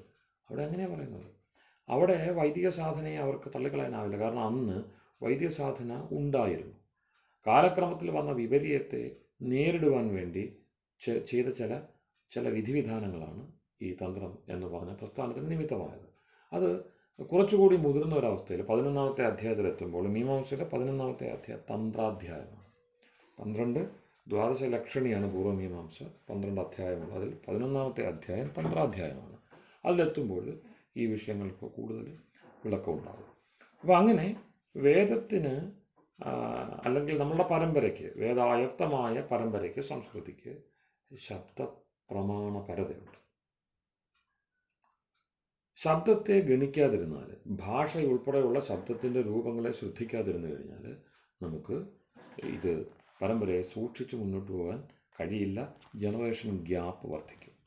വേദത്തെ മാറ്റിവെച്ചാലുള്ള ഒരേ ഒരു കുഴപ്പം, ഏറ്റവും പ്രധാനപ്പെട്ട എല്ലാവരെയും ബാധിക്കുന്ന കുഴപ്പം, ഇപ്പം നേരത്തെ പറഞ്ഞ പോലെ മുമുക്ഷുക്കളുണ്ടാവും, അവർ വേദത്തിലേക്ക് എത്തും ഏതെങ്കിലും തരത്തിൽ.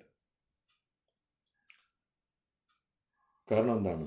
നാ വേദവിത് മനുതേ തം ബൃഹന്തം. ആ ബൃഹത് സത്തയെ, നമ്മുടെ അഭയസ്ഥാനമായ, നമുക്ക് ക്ഷേമം ആയി എന്ന തോന്നലുണ്ടാക്കുന്ന, കൃതകൃത്യത അരുളുന്ന ബ്രഹ്മതത്വത്തിൻ്റെ സാക്ഷാത്കരണത്തിന് വേദവിദ്യ കൂടാതെ വേറൊരു മാർഗവുമില്ല. നാന്യഃ പന്ഥ വിദ്യത്തെ അയനായ. യാത്രയ്ക്ക് വേറൊരു മാർഗവുമില്ല എന്ന് വൈദ്യസാഹിത്യത്തിലെമ്പാടും കാണാം. അപ്പോൾ പിന്നെ ബ്രഹ്മത്തെ അറിയാതെ, ബ്രഹ്മവിദ്യ അറിയാതെ വേറൊരു വഴിയിലൂടെ സാക്ഷാത്കരണം ഉണ്ടാകും എന്ന ചിന്തയ്ക്ക് പ്രസക്തിയില്ല, പരമ്പരയെ അനുവദിക്കുന്നില്ല. അപ്പോൾ അത് ഒഴികെയുള്ള കാര്യങ്ങളാണ് നമുക്ക് എവിടെ സാധിക്കുന്നത്? ലോകായത്തമായ, ലോകത്തിൽ പ്രചാരമുള്ള കാര്യങ്ങളെ കൊണ്ട് സാധിക്കുന്നത്. അത് വേണ്ടെന്നല്ല, പക്ഷേ അത് തലമുറകൾ തമ്മിലുള്ള അകൽച്ച കൂട്ടിക്കൊണ്ടേയിരിക്കും. അപ്പം ശബ്ദപ്രമാണത്തെ അറിഞ്ഞു കഴിയുമ്പോൾ, അതിൻ്റെ ഉപാസകരായി കഴിയുമ്പോൾ ശബ്ദമയീ ദേവത എന്ന തിരിച്ചറിവുണ്ടാകും. വിഗ്രഹാദി ഉപാസനയ്ക്ക് എന്തെങ്കിലും ഗുണമുണ്ടോ എന്ന് ചോദിച്ചാൽ ഓരോരുത്തരുടെയും രുചിഭേദമനുസരിച്ച് ഗുണങ്ങളുണ്ടായേക്കാം.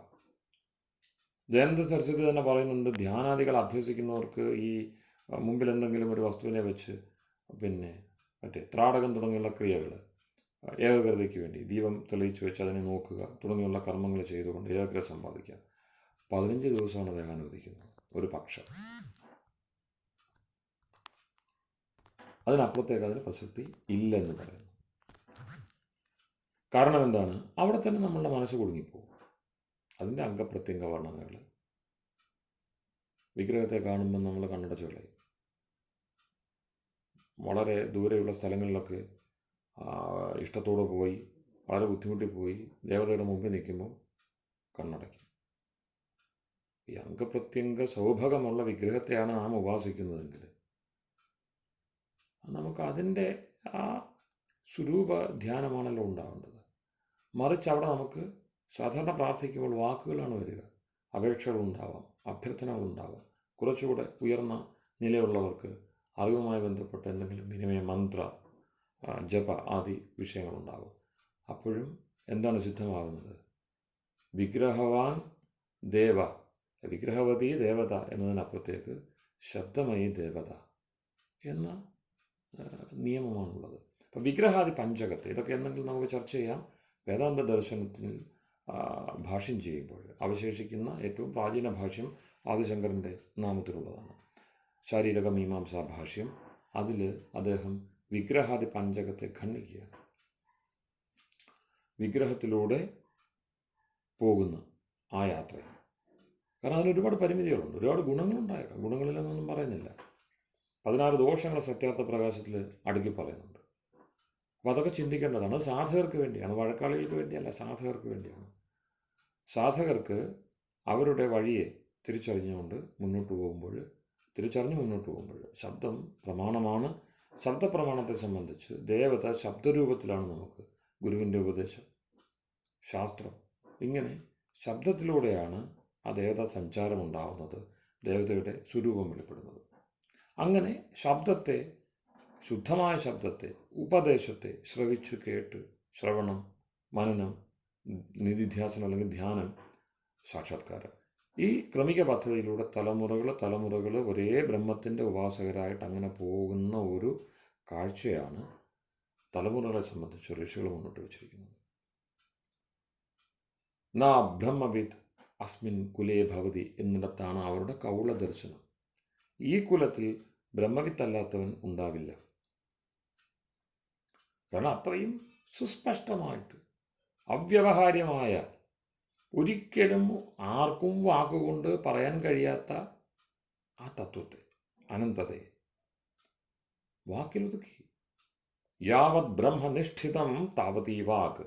ഞങ്ങളുടെ ഈ വാക്പ്രയോഗം, വാക്കിൻ്റെ പ്രസാരം, യാത്ര, വാക്കിനും യാത്രയുണ്ട്. മനുഷ്യരാശിക്കൊപ്പം അതും അയനം ചെയ്യുകയാണ്, സഞ്ചരിച്ചുകൊണ്ടിരിക്കുകയാണ്. നമുക്ക് വഴികാട്ടിയായിട്ട് ഉത്തരായനത്തിലൂടെയും ദക്ഷിണായനത്തിലൂടെയും ഒക്കെ നമ്മെ നയിച്ചുകൊണ്ടിരിക്കുകയാണ്. എന്നു മാത്രമല്ല പ്രത്യക്ഷവും അനുമാനവും നമ്മെ ആ യാനത്രയത്തിൽ 3 യാനമുണ്ടല്ലോ. ഉത്തരായനം അല്ലെങ്കിൽ ദേവയാനം, പിതൃയാനം അല്ലെങ്കിൽ ദക്ഷിണായനം, അതുപോലെ അസുരയാനം, അധപ്പതനത്തിൻ്റെ, നരകത്തിൻ്റെ ഗതി. ഉദ്ഗതി 2 തരത്തിൽ. ആദ്യത്തെ രണ്ടും ഉദ്ഗതി, ഉയർച്ചയാണ് സൂചിപ്പിക്കുന്നത്. അധോഗതിക്ക് അനേകം വഴിയൊന്നുമില്ല, ഒറ്റ പേരേ ഉള്ള അസുരയാണ്. അപ്പോൾ ആ താഴേക്ക് നയിക്കുവാൻ പ്രത്യക്ഷത്തിനും അനുമാനത്തിനും സാധിക്കും എന്നിടത്താണ് പതഞ്ജലി പറയുന്ന വാക്യത്തിൻ്റെ മർമ്മം. അല്ലയോ മനുഷ്യരെ, നിങ്ങൾക്ക് ശബ്ദം പ്രമാണമാകണം. കാരണം ശബ്ദത്തിൽ, തലമുറ ഉപദേശ രൂപത്തിൽ പകർന്നിരിക്കുന്ന ശബ്ദത്തിൽ അസുരയാനമില്ല, അധോഗതിക്കുള്ള വഴിയില്ല, ഉദ്ഗതിക്കുള്ള വഴിയേ ഉള്ളൂ. ഒന്നില്ലെങ്കിൽ നിങ്ങൾ പിതൃക്കളാവണം, അല്ലെങ്കിൽ ദേവതകളാവണം, ദേവയാനമോ പിതൃയാനമോ. അതുകൊണ്ടാണ് ശ്രീനാരായണ ഗുരുദേവൻ മതത്തെ സംബന്ധിച്ചുള്ള വലിയ തർക്കങ്ങളിൽ ഒരു ആപ്തവാക്യം നൽകി. ഊർധ്വഗതിക്ക് ഉതകുന്നത് മതം. മതം വേണമോ വേണ്ടയോ? നമുക്ക് വികസനം വേണം, പുരോഗതി ഉണ്ടാവണം. പുരോഗതി വേണം, വേണ്ടെന്ന് പറയുന്നില്ല. വ്യവസായാദികൾ അദ്ദേഹം പറഞ്ഞു. പക്ഷേ അതിൻ്റെ ക്രമം എങ്ങനെ? മതത്തിൽ തുടങ്ങുന്നു. മതം, വിദ്യാഭ്യാസം, വ്യവസായം, കച്ചവടം, ഇങ്ങനെയാണ് അത് ഒരു ചതുഷ്കം നിർദ്ദേശിച്ചു. പിന്നീട് അതിനെ അഷ്ടകമാക്കി. ശ്രീനാരായണ ഗുരുദേവൻ്റെ പ്രയോഗ പദ്ധതി മനസ്സിലാക്കുമ്പോൾ നമുക്ക് ഒരു ചതുഷ്കമുണ്ട്, 4ൻ്റെ ഒരു കൂട്ടമുണ്ട്, പിന്നെ 8ൻ്റെ ഒരു കൂട്ടമുണ്ട്. രണ്ടും ആരംഭിക്കുന്നത് മതം അല്ലെങ്കിൽ ഈശ്വര സേവയിലാണ്. മതത്തെ സംബന്ധിച്ച് പരിനിഷ്ഠിതമായ അറിവായിരുന്നു അദ്ദേഹത്തിനുണ്ടായിരുന്നത്. അതുകൊണ്ടാണ് ആപ്തവാക്യങ്ങളെല്ലാം നമുക്ക് കാണാം മതം എന്ന വാക്ക്. മതത്തെ തള്ളിക്കളഞ്ഞയാളാണ് അദ്ദേഹം എന്നാണ് പലരും പറയുക. മതത്തെ തള്ളിക്കളഞ്ഞ ഗുരു. അതായത് എന്ത് മതം, അറിവുള്ളയാൾക്ക് എന്ത് മതം എന്നൊക്കെ പറയും. മതമേതായാലും മനുഷ്യൻ നന്നായാലും മതി, ആ വാക്യമൊക്കെയാണ് ഉദ്ധരിക്കുന്നത്. മതമേതായാലും മനുഷ്യൻ നന്നായാലും മതി, ആ വാക്യത്തിൽ തന്നെയുണ്ട് ആ മതത്തെ സംബന്ധിച്ചുള്ള അദ്ദേഹത്തിൻ്റെ ഗംഭീരമായ ഉപദർശനം.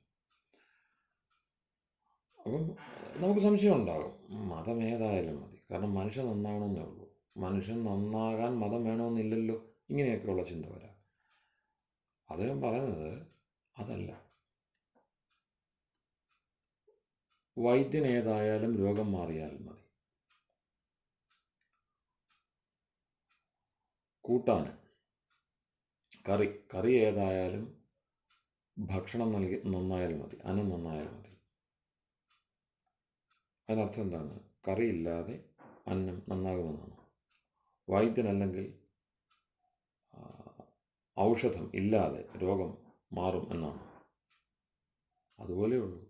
മനുഷ്യൻ നന്നാകണമോ? മതം വേണം.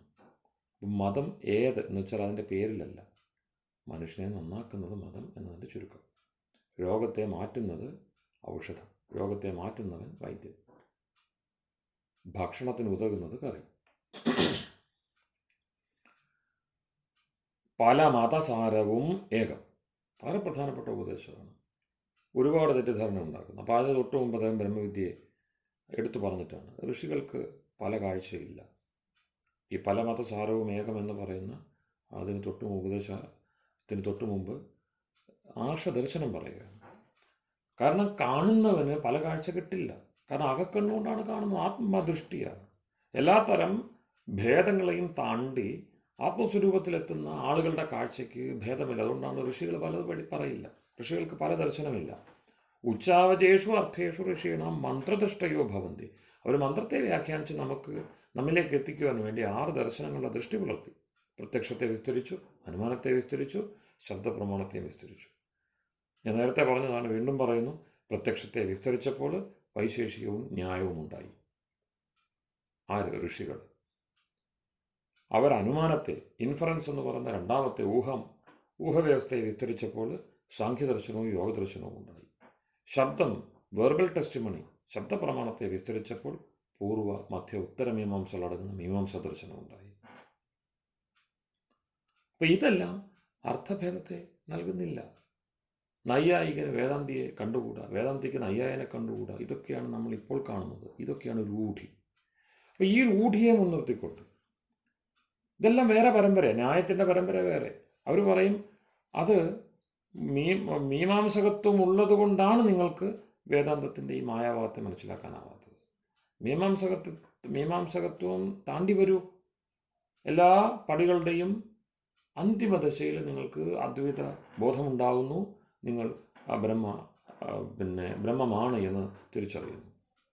അപ്പം അങ്ങനെ പടി എല്ലാം താണ്ടി വരുന്ന നിലയാണ് അദ്വൈതം. ഇങ്ങനെയൊക്കെയുള്ള ചിന്തകൾ വന്നു. അനവധി നിരവധിയായ ഈ ദർശന സൗഭഗങ്ങളെയൊക്കെ ഇല്ലായ്മ ചെയ്തുകൊണ്ട് വേദാന്തം ഒന്നു മാത്രമാണ് ശരി, അത് മാത്രം പഠിച്ചാൽ മതി എന്നത്രയും അബദ്ധത്തിലേക്ക് ഈ രൂഢിവാദം പോയി. അതിൻ്റെ ഭാഗമായിട്ട് എന്തൊക്കെ ഉണ്ടായോ ഇത്രയൊക്കെയല്ലേ ഉള്ളൂ. വിഗ്രഹ ആരാധന ഉൾപ്പെടെയുള്ള അത്തരം വ്യവസ്ഥകേടുകൾ മീമാംസ പഠിക്കുന്ന ഒരാൾക്ക് പിന്നീട് വിഗ്രഹവാദിയായിട്ടിരിക്കാനാവില്ല. മീമാംസയുടെ നയം അതാണ്. ശാബരാദികൾ ശബരസ്വാമി ഉൾപ്പെടെയുള്ളവർ പറഞ്ഞിരിക്കുന്നത്. ദയാനന്ദ സരസ്വതി പുതിയതായിട്ട് പറഞ്ഞൊരു കാര്യമല്ല. വിഗ്രഹ ഭഞ്ജകനായി എന്നൊന്നും പറയണ്ട. കാരണം അദ്ദേഹം എന്ത് ചെയ്തില്ല, ഒരു വിഗ്രഹവും ആരും എവിടെയുള്ളത് തല്ലിപ്പൊട്ടിക്കാൻ പറഞ്ഞില്ല. ഒരു ആര്യ സമാജി ഒരു വിഗ്രഹവും തല്ലിപ്പൊട്ടിക്കത്തില്ല. അവർ പറഞ്ഞെന്താണ്, ഈശ്വരൻ വിഗ്രഹത്തിലിരിക്കില്ല. നിങ്ങൾക്ക് ഈശ്വരനെയാണ് ലഭിക്കേണ്ടതെങ്കിൽ അതിന് വേറെ മാർഗമുണ്ട്. ആ മാർഗത്തിലൂടെ പോയാലേ അത് കിട്ടുകയുള്ളൂ. അപ്പോൾ രൂഢിയിൽ സമ്പ്രദായം ഇപ്പോൾ കാണുന്ന കാഴ്ച അതിനെ മറികടന്നു പോകണം. അതിന് ഉപനിഷത്ത് വളരെ ആഴത്തിലുള്ള ഉപദേശങ്ങൾ പലവട്ടം നമുക്ക് നൽകുന്നു. ഈശാവാസ്യ ഉപനിഷത്തിനെ എടുക്കാം. ഈ യാനത്രയത്തിൻ്റെ പ്രാധാന്യം എന്തെന്നുള്ളതാണ്. ഈശാവാസ്യ ഉപനിഷത്ത് ഗാന്ധിജിയുടെയും മറ്റും ഭാഷയിൽ പറഞ്ഞു കഴിഞ്ഞാൽ സനാതനധർമ്മത്തിൻ്റെ എല്ലാ വഴികളും മൂടിപ്പോയി. വിശുദ്ധ ഗ്രന്ഥങ്ങളൊക്കെയും നഷ്ടപ്പെട്ടു. ആദ്യത്തെ 2 മന്ത്രം മറന്നിട്ടില്ല എങ്കിൽ സനാതനധർമ്മം വീണ്ടും പുഷ്ടിപ്പെടും, പ്രവർത്തിക്കും. ഈശാവാസ്യ ഉപനിഷത്ത് എന്ന് നമ്മൾ ഇന്ന് പറയുന്നു യജുർവേദത്തിൻ്റെ 40-ാമത്തെ അധ്യായത്തിലെ ആദ്യത്തെ 2 മന്ത്രങ്ങൾ, 3-ാമത്തെ മന്ത്രം കൂടെ ചേർത്ത് വേണമെങ്കിൽ പറയാം. ആദ്യത്തെ 3 മന്ത്രങ്ങൾ, ആ 3 മന്ത്രങ്ങളിൽ എല്ലാം ഉണ്ട്. ബാക്കിയെല്ലാം അതിൻ്റെ വിസ്താരമാണ്. അപ്പോൾ പിന്നീട് വരുന്ന ഉപനിഷത്ത് സാഹിത്യം മുഴുവനും യജുർവേദത്തിലെ 40-ാമത്തെ അധ്യായത്തിൻ്റെ വിസ്താരമാണ്. ആ 40-ാമത്തെ അധ്യായത്തിൻ്റെ വിസ്താരമാണ് സത്യത്തിൽ ശതപഥ ബ്രാഹ്മണത്തിൻ്റെ ഒടുവിൽ വരുന്ന ബൃഹദാരണ്യോപനിഷത്ത്. 40 അധ്യായം ഉള്ള യജുർവേദത്തിൻ്റെ വ്യാഖ്യാനമാണ്, ആർഷവ്യാഖ്യാനമാണ്, ഋഷികൃത വ്യാഖ്യാനമാണ് യാജ്ഞവൽക്യൻ്റെ പരമ്പരയിൽ വരുന്ന ശതപഥ ബ്രാഹ്മണം. ആ ശതപഥ ബ്രാഹ്മണത്തിൻ്റെ 14-ാമത്തെ അധ്യായമാണ് ബൃഹദാരണ്യോപനിഷത്ത്. ഈ ബന്ധം അറിയാതെയാണ് പലപ്പോഴും ഉപനിഷത്തിലെ ആളുകൾ പഠിക്കുന്നത്. അപ്പം അതിൽ ഇപ്പോൾ ഉദാഹരണം പറഞ്ഞാൽ പൂർണ്ണമത പൂർണ്ണമിതം പൂർണ്ണാത് പൂർണ്ണമുദച്യതേ പൂർണ്ണസ്യ പൂർണ്ണമാദായ പൂർണ്ണമേവാവശിഷ്യതേ, ഇത് നമ്മൾ കേൾക്കാറുണ്ട്. ഇതിനർത്ഥം മാത്തമാറ്റിക്സ്, ഇങ്ങനെ ഫിസിക്സ്, പല പല പല ഡിസിപ്ലിൻസുമായിട്ട് ബന്ധപ്പെട്ട് ഇതിൻ്റെ അർത്ഥം പറയാറുണ്ട്. രൂഢി എന്ന് പറയുന്നതിൻ്റെ പ്രശ്നം എന്താണ്? കേൾക്കുമ്പം പൂർണ്ണം, അത് പൂർണ്ണമാണ്, ഇത് പൂർണ്ണമാണ്, ഇത് നമ്മളിങ്ങനെ പറയും. പക്ഷെ അതിൻ്റെ യൗകികാർത്ഥം എന്ന് ദയാനന്ദ സരസ്വതി പറയുന്നതിൻ്റെ പ്രാധാന്യം, ഓം ഖം ബ്രഹ്മ എന്ന ഒടുവിലത്തെ യജുർവേദ മന്ത്രത്തിൻ്റെ ഋഷികൃത വ്യാഖ്യാനം വരുന്ന ഭാഗമാണ് ഈ പൂർണ്ണമത. ഋഷി വെറുതെ മുൻപിൻ ബന്ധമില്ലാതെ അപ്രമാണമായിട്ട് സ്വകീയമായിട്ട് ഒന്നും പറയില്ല. വ്യാകരണത്തിൻ്റെ ദർശനം അവതരിപ്പിച്ചുകൊണ്ട് ഭർതൃഹരി പറയും, ഋഷികളും ആഗമപ്രമാണത്തെ വിട്ടുകൊണ്ടല്ല ദർശനം ചെയ്തത്, ശബ്ദപ്രമാണത്തെ സാക്ഷാത്കരിക്കുകയാണ് അവർ ചെയ്തത്. കാരണം അവർക്ക് മുമ്പ് ഏതൊരു ഋഷിയും കാലത്തിൽ നിൽക്കുമ്പോൾ അതിനു മുമ്പ് ഈശ്വരൻ്റെ വചനമുണ്ട്. അതുകൊണ്ടാണ് വൈശേഷികകാരൻ പ്രത്യക്ഷത്തെ വികസിപ്പിച്ച, പ്രത്യക്ഷം ഈ കാണുന്ന കാഴ്ച പ്രപഞ്ചം അതിനെ വിസ്തരിച്ച ഋഷിയായ കണാദൻ തദ്വചനാത് ആമ്നായസ്യ പ്രാമാണ്യം, ഈ ആമ്നായം പരമ്പരയാ തലമുറയായിട്ട് അഭ്യസിച്ച് വരുന്നതുകൊണ്ട് വേദത്തിൻ്റെ പേരാണ് ആമ്നായം. അഭ്യാസേ ആ സമന്താത് അഭ്യസ്യത, അത് നിരന്തരമായിട്ട് അഭ്യസിക്കപ്പെടുന്നു. തലമുറകൾ ഏറ്റെടുത്ത് മാറ്റമില്ലാതെ അഭ്യസിച്ചു വരുന്നു. ഓരോ തലമുറയും അതിനിഷ്ടമുള്ള കാര്യങ്ങൾ ചെയ്യും. പക്ഷെ എല്ലാ തലമുറയും മറക്കാതെ ഏറ്റെടുത്ത് നിത്യവും പ്രവർത്തിപ്പിച്ചുകൊണ്ടിരിക്കുന്ന ഒരു ഒരു അഭ്യാസ വ്യവസ്ഥയാണ്. വിദ്യാഭ്യാസത്തിൻ്റെ സൂത്രമാണ്, ഏകസൂത്രമാണ്. നാം തൊട്ടു മുമ്പുള്ള മനുഷ്യരുമായിട്ട് ബന്ധമുള്ളവരാണ്, ഇനി വരുന്ന തലമുറയായിട്ടും ബന്ധമുള്ളവരാണ് എന്ന് നമുക്ക് ഉറപ്പിക്കുവാൻ വേണ്ടി വേദത്തിൻ്റെ നിരന്തരമായ അധ്യയനം ആവശ്യമാണ്. അതുകൊണ്ടാണ് ആംനായം എന്ന ശബ്ദം തന്നെ പ്രയോഗിച്ചത്. അപ്പോൾ ഭൗതിക വിദ്യ, നിങ്ങൾ എന്ത് വിദ്യ വേണമെങ്കിലും കൈകാര്യം ചെയ്തു, വേദത്തെ മാറ്റി നിർത്തരുത്. തദ്വചനാത് ആംനായസ്യ പ്രാമാണ്യം എന്ന് പറയുന്നത് വൈശേഷിക ഋഷിയാണ്. ആംനായം ആകുന്ന വേദത്തിന് പ്രാധാന്യമുണ്ട് തദ്വചനാത്, ഈശ്വരൻ്റെ വചനമായതുകൊണ്ട്. കാരണം ആദ്യം കേട്ട ഋഷി, ആദ്യത്തെ മനുഷ്യൻ ഋഷിയായത് അത് കേട്ടിട്ടാണ്. അവനിലൂടെ ഉപദേശിച്ചുറപ്പിച്ച അറിവാണ് നമുക്ക് പിന്നീട് കൈമാറി വന്നത്. അല്ലെങ്കിലോ ഈ പ്രത്യക്ഷം മുഴുവനും വെറുതെ ഓരോ തോന്നലുണ്ടാക്കും. നിരന്തരം നമ്മൾ പറയും അനന്തമജ്ഞാതം അവർണ്ണനീയം ഈ ലോകഗോളം തിരിയുന്ന മാർഗം, അതിങ്കലെങ്ങാണ്ട് ഒരിടത്തിരുന്ന് നോക്കുന്ന മർത്യൻ കഥ എന്തു കണ്ടു എന്ന് കണ്ണീർത്തുള്ളി എഴുതിയ ആൾ പറഞ്ഞതുപോലെ നമുക്കും അത്ഭുതം മാത്രമേ അവശേഷിക്കുകയുള്ളൂ, ബോധം അവശേഷിക്കില്ല. നിങ്ങളിനി യോഗശാസ്ത്രം, യോഗവിദ്യ മുന്നോട്ട് പഠിച്ചു പോകുമ്പോൾ ജ്ഞേയമൽപ്പം ഭവതി എന്നൊരു സൂത്രഭാഗം വരും. സമാധി എത്തിക്കഴിയുമ്പോൾ അറിയേണ്ടത് വളരെ ചുരുങ്ങി വരും. അപ്പോൾ ആ കാഴ്ചയൊക്കെ നമുക്ക് കിട്ടണ്ടേ? അതിന് ശബ്ദപ്രമാണത്തിൻ്റെ ഉപാസന വേണം. അപ്പോൾ അവിടെ 3 വേദമന്ത്രങ്ങൾ, പിന്നീട് ഉപനിഷത്താവുന്ന വലിയ സൗധത്തെ ഉയർത്തിയ ആ 3 മന്ത്രങ്ങൾ എന്തു പറയുന്നു? യാനത്രയമാണ് പറയുന്നത്. ഇപ്പോൾ വേദവിദ്യയുടെ കാമ്പ്, പല മതസാരവും ഏകം എന്ന് ഗുരുദേവൻ പറഞ്ഞത്. ഗുരുദേവൻ വളരെ സെലക്റ്റീവായിട്ടാണ് പരമ്പരയിൽ നിന്ന് കൃതികൾ എടുത്തത്. തിരുക്കുറളിൻ്റെ അതും ചെറിയ അംശങ്ങൾ മാത്രമേ ചെയ്തുള്ളൂ. അദ്ദേഹം പരമ്പരയിൽ നിന്നൊരു ഗ്രന്ഥം എടുത്തിട്ട് തേവാരപ്പതികങ്ങൾ അങ്ങനെ പല കൃതികൾ പൂർവ്വ സാഹിത്യത്തിൽ നിന്ന് എടുത്തിട്ടുണ്ട്. പക്ഷെ പൂർണ്ണമായും അർത്ഥ ചിന്ത ചെയ്ത് വിവർത്തനം നിർവഹിച്ചത് ഈശാവാസ്യോപനിഷത്തിലാണ്. അപ്പോൾ അവിടെ അദ്ദേഹം കാണുന്നത് ഗാന്ധിജിയും മറ്റും കണ്ടതുപോലെ തന്നെ എല്ലാ വിഷയങ്ങളും, അനേക വിഷയങ്ങൾ നമ്മളുടെ മുമ്പിൽ ഇങ്ങനെ കിടക്കുകയാണ്. ഇതിൻ്റെ ചെതറലെല്ലാം മാറി ഒരു ഏകോപിത ദൃഷ്ടി വരണമെങ്കിൽ നമ്മളുടെ മാർഗത്തിന് എത്ര ബിന്ദുക്കൾ, പ്രധാന ബിന്ദുക്കളുണ്ട്, എത്ര ദൂരമുണ്ട് നമുക്ക് ലക്ഷ്യത്തിൽ നിന്ന്, ലക്ഷ്യത്തിലേക്ക് അടുക്കുവാൻ വേണ്ടി നാം ഇനി എത്ര ഉദ്യമിക്കണം, ഇതെല്ലാം അറിയുവാൻ വേണ്ടി. കാരണം യാത്രയിലാണ് നമ്മൾ, അനുദിനം, അഹോരാത്രം, അനുനിമിഷം യാത്രയിലാണ്. ആത്മാവിൻ്റെ നിർവചനം തന്നെ അതസാതത്യഗമനെ, നിരന്തര സഞ്ചരണത്തിലാണ്. പക്ഷെ ആ സഞ്ചരണം നേരത്തെ പറഞ്ഞതുപോലെ ഗതിസ്ത്രയോ അർത്ഥ, 3 അർത്ഥമുണ്ട്. ജ്ഞാനം, ഗമനം, പ്രാപ്തിരീതി. അവർക്ക് ആദ്യ വിദ്യകൾ വേണം, അറിയണം, അറിഞ്ഞുകൊണ്ട് അനുശീലിക്കണം യജുസ്, എന്നിട്ട് അനുഭവിക്കണം. അറിഞ്ഞ് അനുശീലിച്ചതിനെ അനുഭവിക്കണം സാമം. അപ്പം ഈ ഋഗ് യജു സാമ വിദ്യകൾ, ഈ വിദ്യയിലൂടെ തന്നെ വേണം മനുഷ്യന് മുന്നേറുവാൻ. അതുകൊണ്ടാണ് അഥർവത്തിൽ ഞാൻ ഇടയ്ക്ക് തുടങ്ങിയപ്പോൾ പറഞ്ഞത് ഉദ്യാനം തേ പുരുഷ നാവയാനം. ആ പുരുഷ ശബ്ദത്തിലാണ് നമ്മൾ എന്ത് കണ്ടത്? രൂഢിയും അതുപോലെ തന്നെ യൗകികാർത്ഥവും തമ്മിലുള്ള ഭേദം കണ്ടത്. സാധാരണ പുരുഷ ശബ്ദം എന്തിനെ അറിയിക്കുന്നു? പുരുഷൻ, മെയിലിനെ മാത്രം അറിയിക്കുന്നു. പക്ഷേ ഔപനിഷദീയമായ വൈദികമായ അർത്ഥത്തിൽ പുരുഷൻ എന്ന് പറഞ്ഞാൽ ആണും പെണ്ണുമാണ്. അത് വ്യാകരണത്തിൽ പുമാൻ, സ്ത്രീ, പും, വച്ച തുടങ്ങിയുള്ള സൂത്രങ്ങളിലൂടെ പാണി ഈ വിഷയത്തെ അറിയിക്കുന്നുണ്ട്. അപ്പോൾ രൂഢിയെ ആശ്രയിച്ചാലുള്ള ദോഷം, പുരുഷ സൂക്തം ഉൾപ്പെടെയുള്ളതിനകത്ത് ഒക്കെ എന്തർത്ഥലോപം വന്നിട്ടുണ്ടോ അതൊക്കെ ഈ രൂഢിയെ മാത്രം ആശ്രയിച്ചുകൊണ്ടാണ്. രൂഢിയെ തള്ളണമെന്നല്ല. രൂഢിക്ക് അർത്ഥം കിട്ടണമെങ്കിൽ യൗകികമായിട്ടുള്ള മന്ത്രബലം ഉണ്ടാവണം. അതിന് മന്ത്രദൃഷ്ടിയിലൂടെ തന്നെയാണ് പരമ്പരയെ കാണേണ്ടത്, രൂഢിയെയും കാണേണ്ടത്, മാനുഷികത്തെ അപ്പാടെ കാണേണ്ടത്. കാരണം ഇതിങ്ങനെ ദീപശിഖയാണ്, കൈമാറി വരുന്നതാണ്. ഇന്ന് സയൻസിൽ കാമ്പായിട്ടുണ്ട്, എന്തെങ്കിലും കാമ്പായിട്ടുണ്ട് എങ്കിൽ മൂലത്തിൽ വേദവിദ്യയുണ്ട്. സരസ്വതി പറയുന്ന അവിടെയാണ്. എവിടെയൊക്കെ പദാർത്ഥവിദ്യ, സത്യവിദ്യയുണ്ടോ അതിൻ്റെയൊക്കെ ആദിമൂലം ഈശ്വരനാണ്, ഈശ്വരനാൽ പ്രകാശിതമായ വേദവിദ്യയാണ്. ഇതാണ് ചരിത്ര സിദ്ധാന്തം, ആര്യമായ ചരിത്ര സിദ്ധാന്തം. അതൊക്കെ നമ്മളുടെ ഈ പറഞ്ഞ പോലെ യാത്ര എന്തെങ്കിലുമൊക്കെ ചിന്തിക്കാൻ വലിയ വിഷയമാണ്. അപ്പോൾ യാനത്രയം അതിന് ചുരുക്കത്തിൽ പറഞ്ഞു മതമാണ് ഗതി അരുളുന്നത്, ഊർധ്വ ഗതിക്ക് ഉതകുന്നത് മതം എന്ന് ശ്രീനാരായണ ഗുരുദേവൻ പറഞ്ഞു. പുരോഗതി ഓരോ തലമുറയും അതാത് തലമുറയുടെ കാലത്ത് സഞ്ചരിക്കുന്നതിൻ്റെ പേര് പുരോഗതി.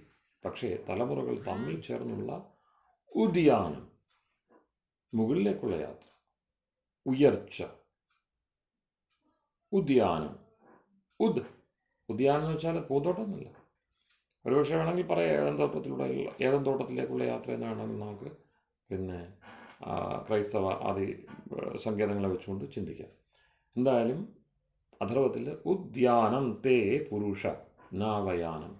അവയാനമല്ല നിനക്ക് വേണ്ടത്, അല്ലയോ മനുഷ്യ, ഉദ്യാനമാണ്.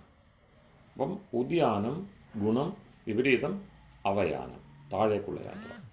അപ്പം വേദാദി പ്രമാണങ്ങളെ ശബ്ദവിദ്യയെ ആധാരമാക്കിയല്ലാതെ ചിന്തിക്കുമ്പോൾ കേവല പ്രത്യക്ഷത്തെയോ അതാത് തലമുറകളുടെ കാഴ്ചയോ മാത്രം മുൻനിർത്തിയാണ് ചിന്തിക്കുന്നതെങ്കിൽ അവയാനമുണ്ടാകും.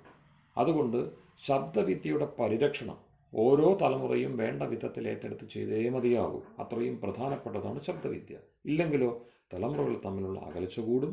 ആ അകൽച്ചയിലൂടെ ഓരോ തലമുറയിലും പെട്ട വ്യക്തികൾ, മുക്തന്മാർ ഈശ്വരനിലേക്ക് എത്തുവാൻ വൈകും. അതുകൊണ്ടാണ് ശബ്ദവിദ്യയെ മറച്ചു പിടിക്കുന്ന എല്ലാ പ്രമാണങ്ങളെയും ദയാനന്ദൻ അദ്ദേഹത്തിൻ്റെ ആർഷബുദ്ധിയിൽ നിഷേധിച്ചത്. നമുക്ക് തോന്നും, വിഷമമൊക്കെ തോന്നും. പലതും അദ്ദേഹം പറയുന്നുണ്ട്, രോഗബാധിതമായിട്ടുള്ള അവയവത്തെ മുറിച്ചു കളയില്ലേ, അതുപോലെ നിഷ്കരണം ഉപേക്ഷിക്കണം. ഇല്ലെങ്കിലോ അത് ഇതര ശരീരഭാഗങ്ങളിൽ രോഗബാധയുണ്ടാക്കും. നിസ്സാര സമയം കൊണ്ട് ആ ശരീരത്തെ വീഴ്ത്തി കളയും. അപ്പോൾ സമൂഹത്തിന്, തലമുറയ്ക്ക് രോഗബാധ ഉണ്ടാവുന്നു ശബ്ദപരിചരണം ചെയ്യാതെ ഇരിക്കുമ്പോൾ, ഉപദേശ ശ്രവണം, ശാസ്ത്രശ്രവണം ചെയ്യാതിരിക്കുമ്പോൾ. അതുകൊണ്ടാണ് ശ്രവണം, മനനം. ശ്രവണമില്ലാതെ മനനം ചെയ്യാൻ സാധിക്കില്ല. നമ്മളൊക്കെ മനനത്തിന് അങ്ങനെ പുറപ്പെടുകയാണ്, സ്വന്തമായിട്ട് ചിന്തിച്ചു കൂട്ടുകയാണ്, എത്തില്ല. പറയുന്നുണ്ട്, ഇന്ദ്രനാണ് ശിഷ്യൻ, പ്രജാപതിയാണ് ഗുരു, ആചാര്യൻ, ഉപദേശകൻ. ഇന്ദ്രനും പ്രജാപതിയും ചേർന്ന് ഓരോരോ ശബ്ദങ്ങളെ എടുത്ത് ഓരോരോ വസ്തുക്കളെ തിരഞ്ഞുപിടിച്ച് അതിനൊക്കെ നോമൻക്ലേച്ചർ ഉണ്ടാക്കി, ഇന്നത്തെ ആളുകൾ ചെയ്യുന്ന പോലെ ഓരോ വസ്തുക്കളെ കണ്ടെത്തി അതിന് ശാസ്ത്രീയ നാമമിട്ട് അങ്ങനെ അവർ വലിയ നിരീക്ഷണങ്ങളൊക്കെ നടത്തി പഠന പാരമ്പര്യം പരമ്പര തുടങ്ങി വെച്ചു. അപ്പം ഗ്രഹിക്കുവാൻ എന്തെങ്കിലും ബുദ്ധിക്കുറവുണ്ടോ ഇന്ദ്രന്? പറഞ്ഞു കൊടുക്കുവാൻ എന്തെങ്കിലും ശേഷിക്കുറവുണ്ടോ പ്രജാപതിക്ക്? അതുകൊണ്ടാണ് പ്രജാപതി ഗുരു, ഇന്ദ്രന് ശിഷ്യൻ. ദശവർഷസഹസ്രാണ്. അധ്യയനകാലം എത്ര?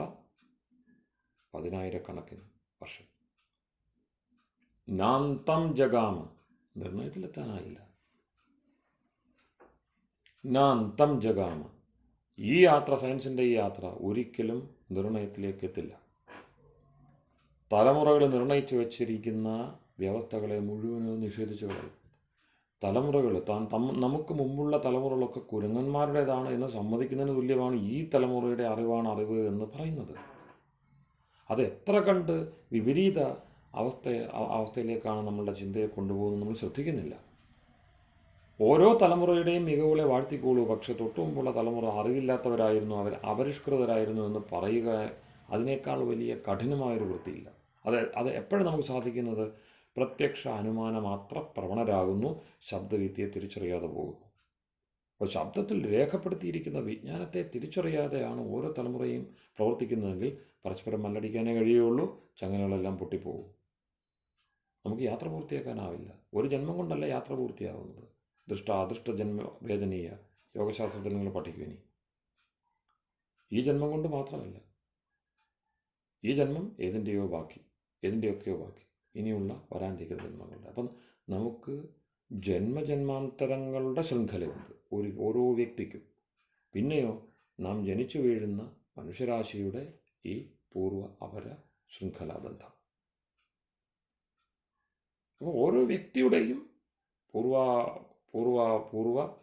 പൂർവാപര ജന്മബന്ധങ്ങൾ, അത്രയും സങ്കീർണതകൾ, എത്ര വ്യക്തിയുണ്ടോ അത്രയും സങ്കീർണമായിട്ടുള്ള തലമുറകളുടെ ബന്ധം. ഇതിനെ നിയമിക്കുവാൻ സൂക്ഷ്മത കൊണ്ട് ശബ്ദം മാത്രമേ പ്രമാണമാവുകയുള്ളൂ. അപ്പം അതുകൊണ്ടാണ് പൂർവികർ വേദാദി പാഠങ്ങളെ അത്രയും ശ്രദ്ധാപൂർവം പഠിച്ചുച്ചരിച്ച് ഒരു തെറ്റുപോലും വരാതെ നിലനിർത്താൻ പ്രയത്നിച്ചത്, നിലനിർത്തുവാൻ ആഹ്വാനം ചെയ്തത്. അപ്പോൾ അവിടെ ആദ്യത്തെ 3 മന്ത്രങ്ങളുടെ പൊരുൾ സാധാരണ ദൃഷ്ടിയിൽ കിട്ടില്ല. പുരുഷ ശബ്ദം പോലെ നമുക്ക് കിട്ടില്ല. അപ്പോൾ പുരുഷയ പുരുഷ, പുരത്തിൽ ശരീരത്തിൽ ശയിക്കുന്നത് കൊണ്ട് അത് ആണിൻ്റെ ശരീരമാകാം, പെണ്ണിൻ്റെ ശരീരമാകാം. ലിംഗഭേദം ശരീരത്തിലാണ്, ആത്മാവിനല്ല. അപ്പോൾ ആണെങ്ങനെയായി, പെണ്ണെങ്ങനെയായി? അവിടെയൊക്കെ ഉത്തരം മന്ത്രദൃഷ്ടിയിലൂടെ കിട്ടുകയുള്ളൂ. അല്ലാതെ എത്ര വ്യാഖ്യാനിച്ചാലും ആത്മാവ് ആൺ ശരീരം എന്തിനെടുത്തു, പെൺ ശരീരം എന്തിനെടുത്തു, ആണും പെണ്ണുമല്ലാത്ത തൃതീയാപ്രകൃതിയിലേക്ക് എങ്ങനെ പോകുന്നു, ഇതിനൊന്നും ഉത്തരവില്ല. അപ്പോൾ ആകപ്പാടെയുള്ള മാനുഷികത്തിനുള്ള ഉപദേശമാണ് ഉദ്യാനത്തെ പുരുഷനാവയാനം. അപ്പോൾ അതെന്താണത്? വേദം ഉപദേശിച്ചു, ഉയരണം നിങ്ങൾ, താഴരുത്, ഉദ്ധരേതാത്മനാത്മാനം തുടങ്ങിയുള്ള ഗീതാവാക്യങ്ങളും സ്മരിക്കാം. അപ്പോൾ അവിടെ വഴിയെന്ത്, എത്ര വഴിയുണ്ട്, എന്തൊക്കെ ശ്രദ്ധിക്കണം? ഈശാവാസ്യമിതം സർവം യത്കിം ച ജഗത്യാൻ ജഗത് തേന ത്യക്തേന ഭുഞ്ജീഥ മാ ഗൃഥ കസ്യ സുദ്ധനം. ഈശാവാസ്യോപനിഷത്തിലെ അല്ലെങ്കിൽ യജുർവേദിലെ 40-ാമത്തെ അന്ത്യാധ്യായത്തിലെ ആദ്യത്തെ മന്ത്രം. അതിൽ ഉപദേശിക്കുന്നതിൻ്റെ ചുരുക്കപ്പേരാണ് ദേവയാനം അല്ലെങ്കിൽ ഉത്തരായണം. 2-ാമത്തെ മന്ത്രം കുർവന്നേ വേഹകർമാണി ജിജീവിഷച്ഛദം സമാ ഏവം ത്വയി നാന്യതേതോസ്തി നാന്യഥേതോസ്തി ന കർമ്മ ലിപ്യതേ നരേ. അപ്പം പിന്നെ അസൂര്യാനാമത്തെ ലോക 3-ാമത്തേത്, അന്ധേന തപസാവൃത. 2-ാമത്തേതിൽ ഉപദേശിക്കുന്നത് കുറുവന്നേവേഹ കർമാണി, കർമ്മം ചെയ്തുകൊണ്ട് തന്നെ ഈ ലോകത്തിൽ 100 വർഷവും ജീവിക്കുവാൻ ആഗ്രഹിക്കണം, ജിജീവിഷ വേണം. ആദ്യത്തേതിൽ മുമുക്ഷ പറഞ്ഞു, മുമുക്ഷു ആകണം, മുക്തിക്ക് വേണ്ടി പ്രയത്നിക്കണം. 2-ാമത്തേതിൽ പറഞ്ഞു ജിജീവിഷ, ജീവിക്കുവാനുള്ള ആഗ്രഹം, 100 വർഷവും ജീവിക്കാനുള്ള ആഗ്രഹം വെച്ച് പുലർത്തണം. ഇത് രണ്ടും ചെയ്തില്ലെങ്കിലോ അസൂര്യാനാമത്തെ ലോക, സൂര്യരഹിതങ്ങളായ ലോകങ്ങളിലേക്കാവും യാത്ര.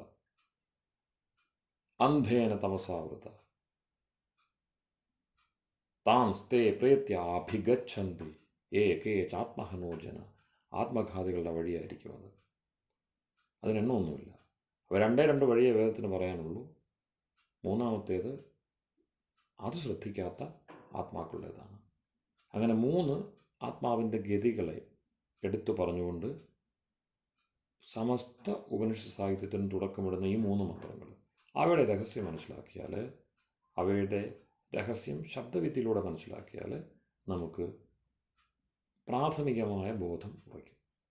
അതുകൊണ്ടാണ് ഗാന്ധിജിയെപ്പോലെയുള്ള ആധുനിക ആളുകൾ പോലും, ചിന്തകർ പോലും പറഞ്ഞു, ഈ 3 മന്ത്രങ്ങൾ അല്ലെങ്കിൽ ആദ്യത്തെ 2 മന്ത്രങ്ങൾ, ഈശത്തിലെ ആദ്യത്തെ 2 മന്ത്രങ്ങൾ കൈവശമുണ്ട് എങ്കിൽ സനാതനധർമ്മം വീണ്ടും തളിർക്കും. അപ്പോൾ ആ മന്ത്രത്തെ കൂടുതൽ ഗൗരവത്തോടെ, യാനത്രയത്തെ മനസ്സിലാക്കുന്നതിൻ്റെ ഭാഗമായിട്ട് നമ്മുടെ വഴി ഏത് എന്ന്, ഉചിതമായ വഴി ഏത്, നമ്മളിപ്പോൾ ഏത് വഴിയിലാണ്, നമുക്ക് വഴി മാറ്റേണ്ടതുണ്ടോ, കൂടുതൽ കൃത്യത ആവശ്യമുണ്ടോ, ശരിയായ വഴി നാം തിരഞ്ഞെടുത്തിരിക്കുന്നത് തന്നെയാണോ എന്നതൊക്കെ ഉറപ്പിക്കുവാൻ വേണ്ടി ഉള്ള കൃത്യമായിട്ടുള്ള ഉരകല്ലാണ് ഈ 3 മന്ത്രങ്ങൾ. അവയെ ഗ്രഹിക്കുവാൻ വേണ്ടി അടുത്ത ഭാഗത്ത് കൂടുതൽ യത്നിക്കാം. ഓം.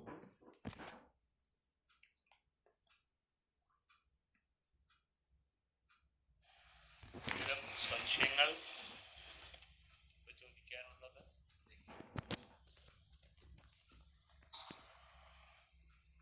ഇത്രയും കാലത്തെ ക്ലാസ്സുകളിലും കൂടുതൽ ഇതേപോലെ വിശദീകരിച്ച് പോവാത്തൊരു സംഗതിയാണ്.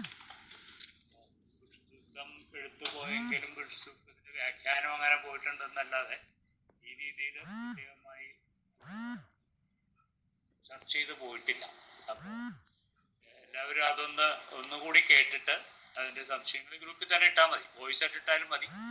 എന്നിട്ട് നമുക്കത് ഒന്നും കൂടെ അടുത്ത ക്ലാസ് ഡിസ്കസ് ചെയ്യാമെന്ന് എനിക്ക് തോന്നുന്നത്. അങ്ങനെ പോയാലാണ് ഈ പഠനം നല്ല രീതിയിൽ പോകുള്ളൂ. എങ്കിൽ ഇത് വെറുതെ പ്രഭാഷണം കേൾക്കുന്നത് പോലെ കേട്ട് പോകുന്നത് മാത്രമേ ഉണ്ടാവും. അപ്പോൾ ഒന്നുകൂടെ ഇത് ഈ ഓഡിയോ കേൾക്കുക, എന്നിട്ട് സംശയങ്ങൾ ചോദിക്കുക.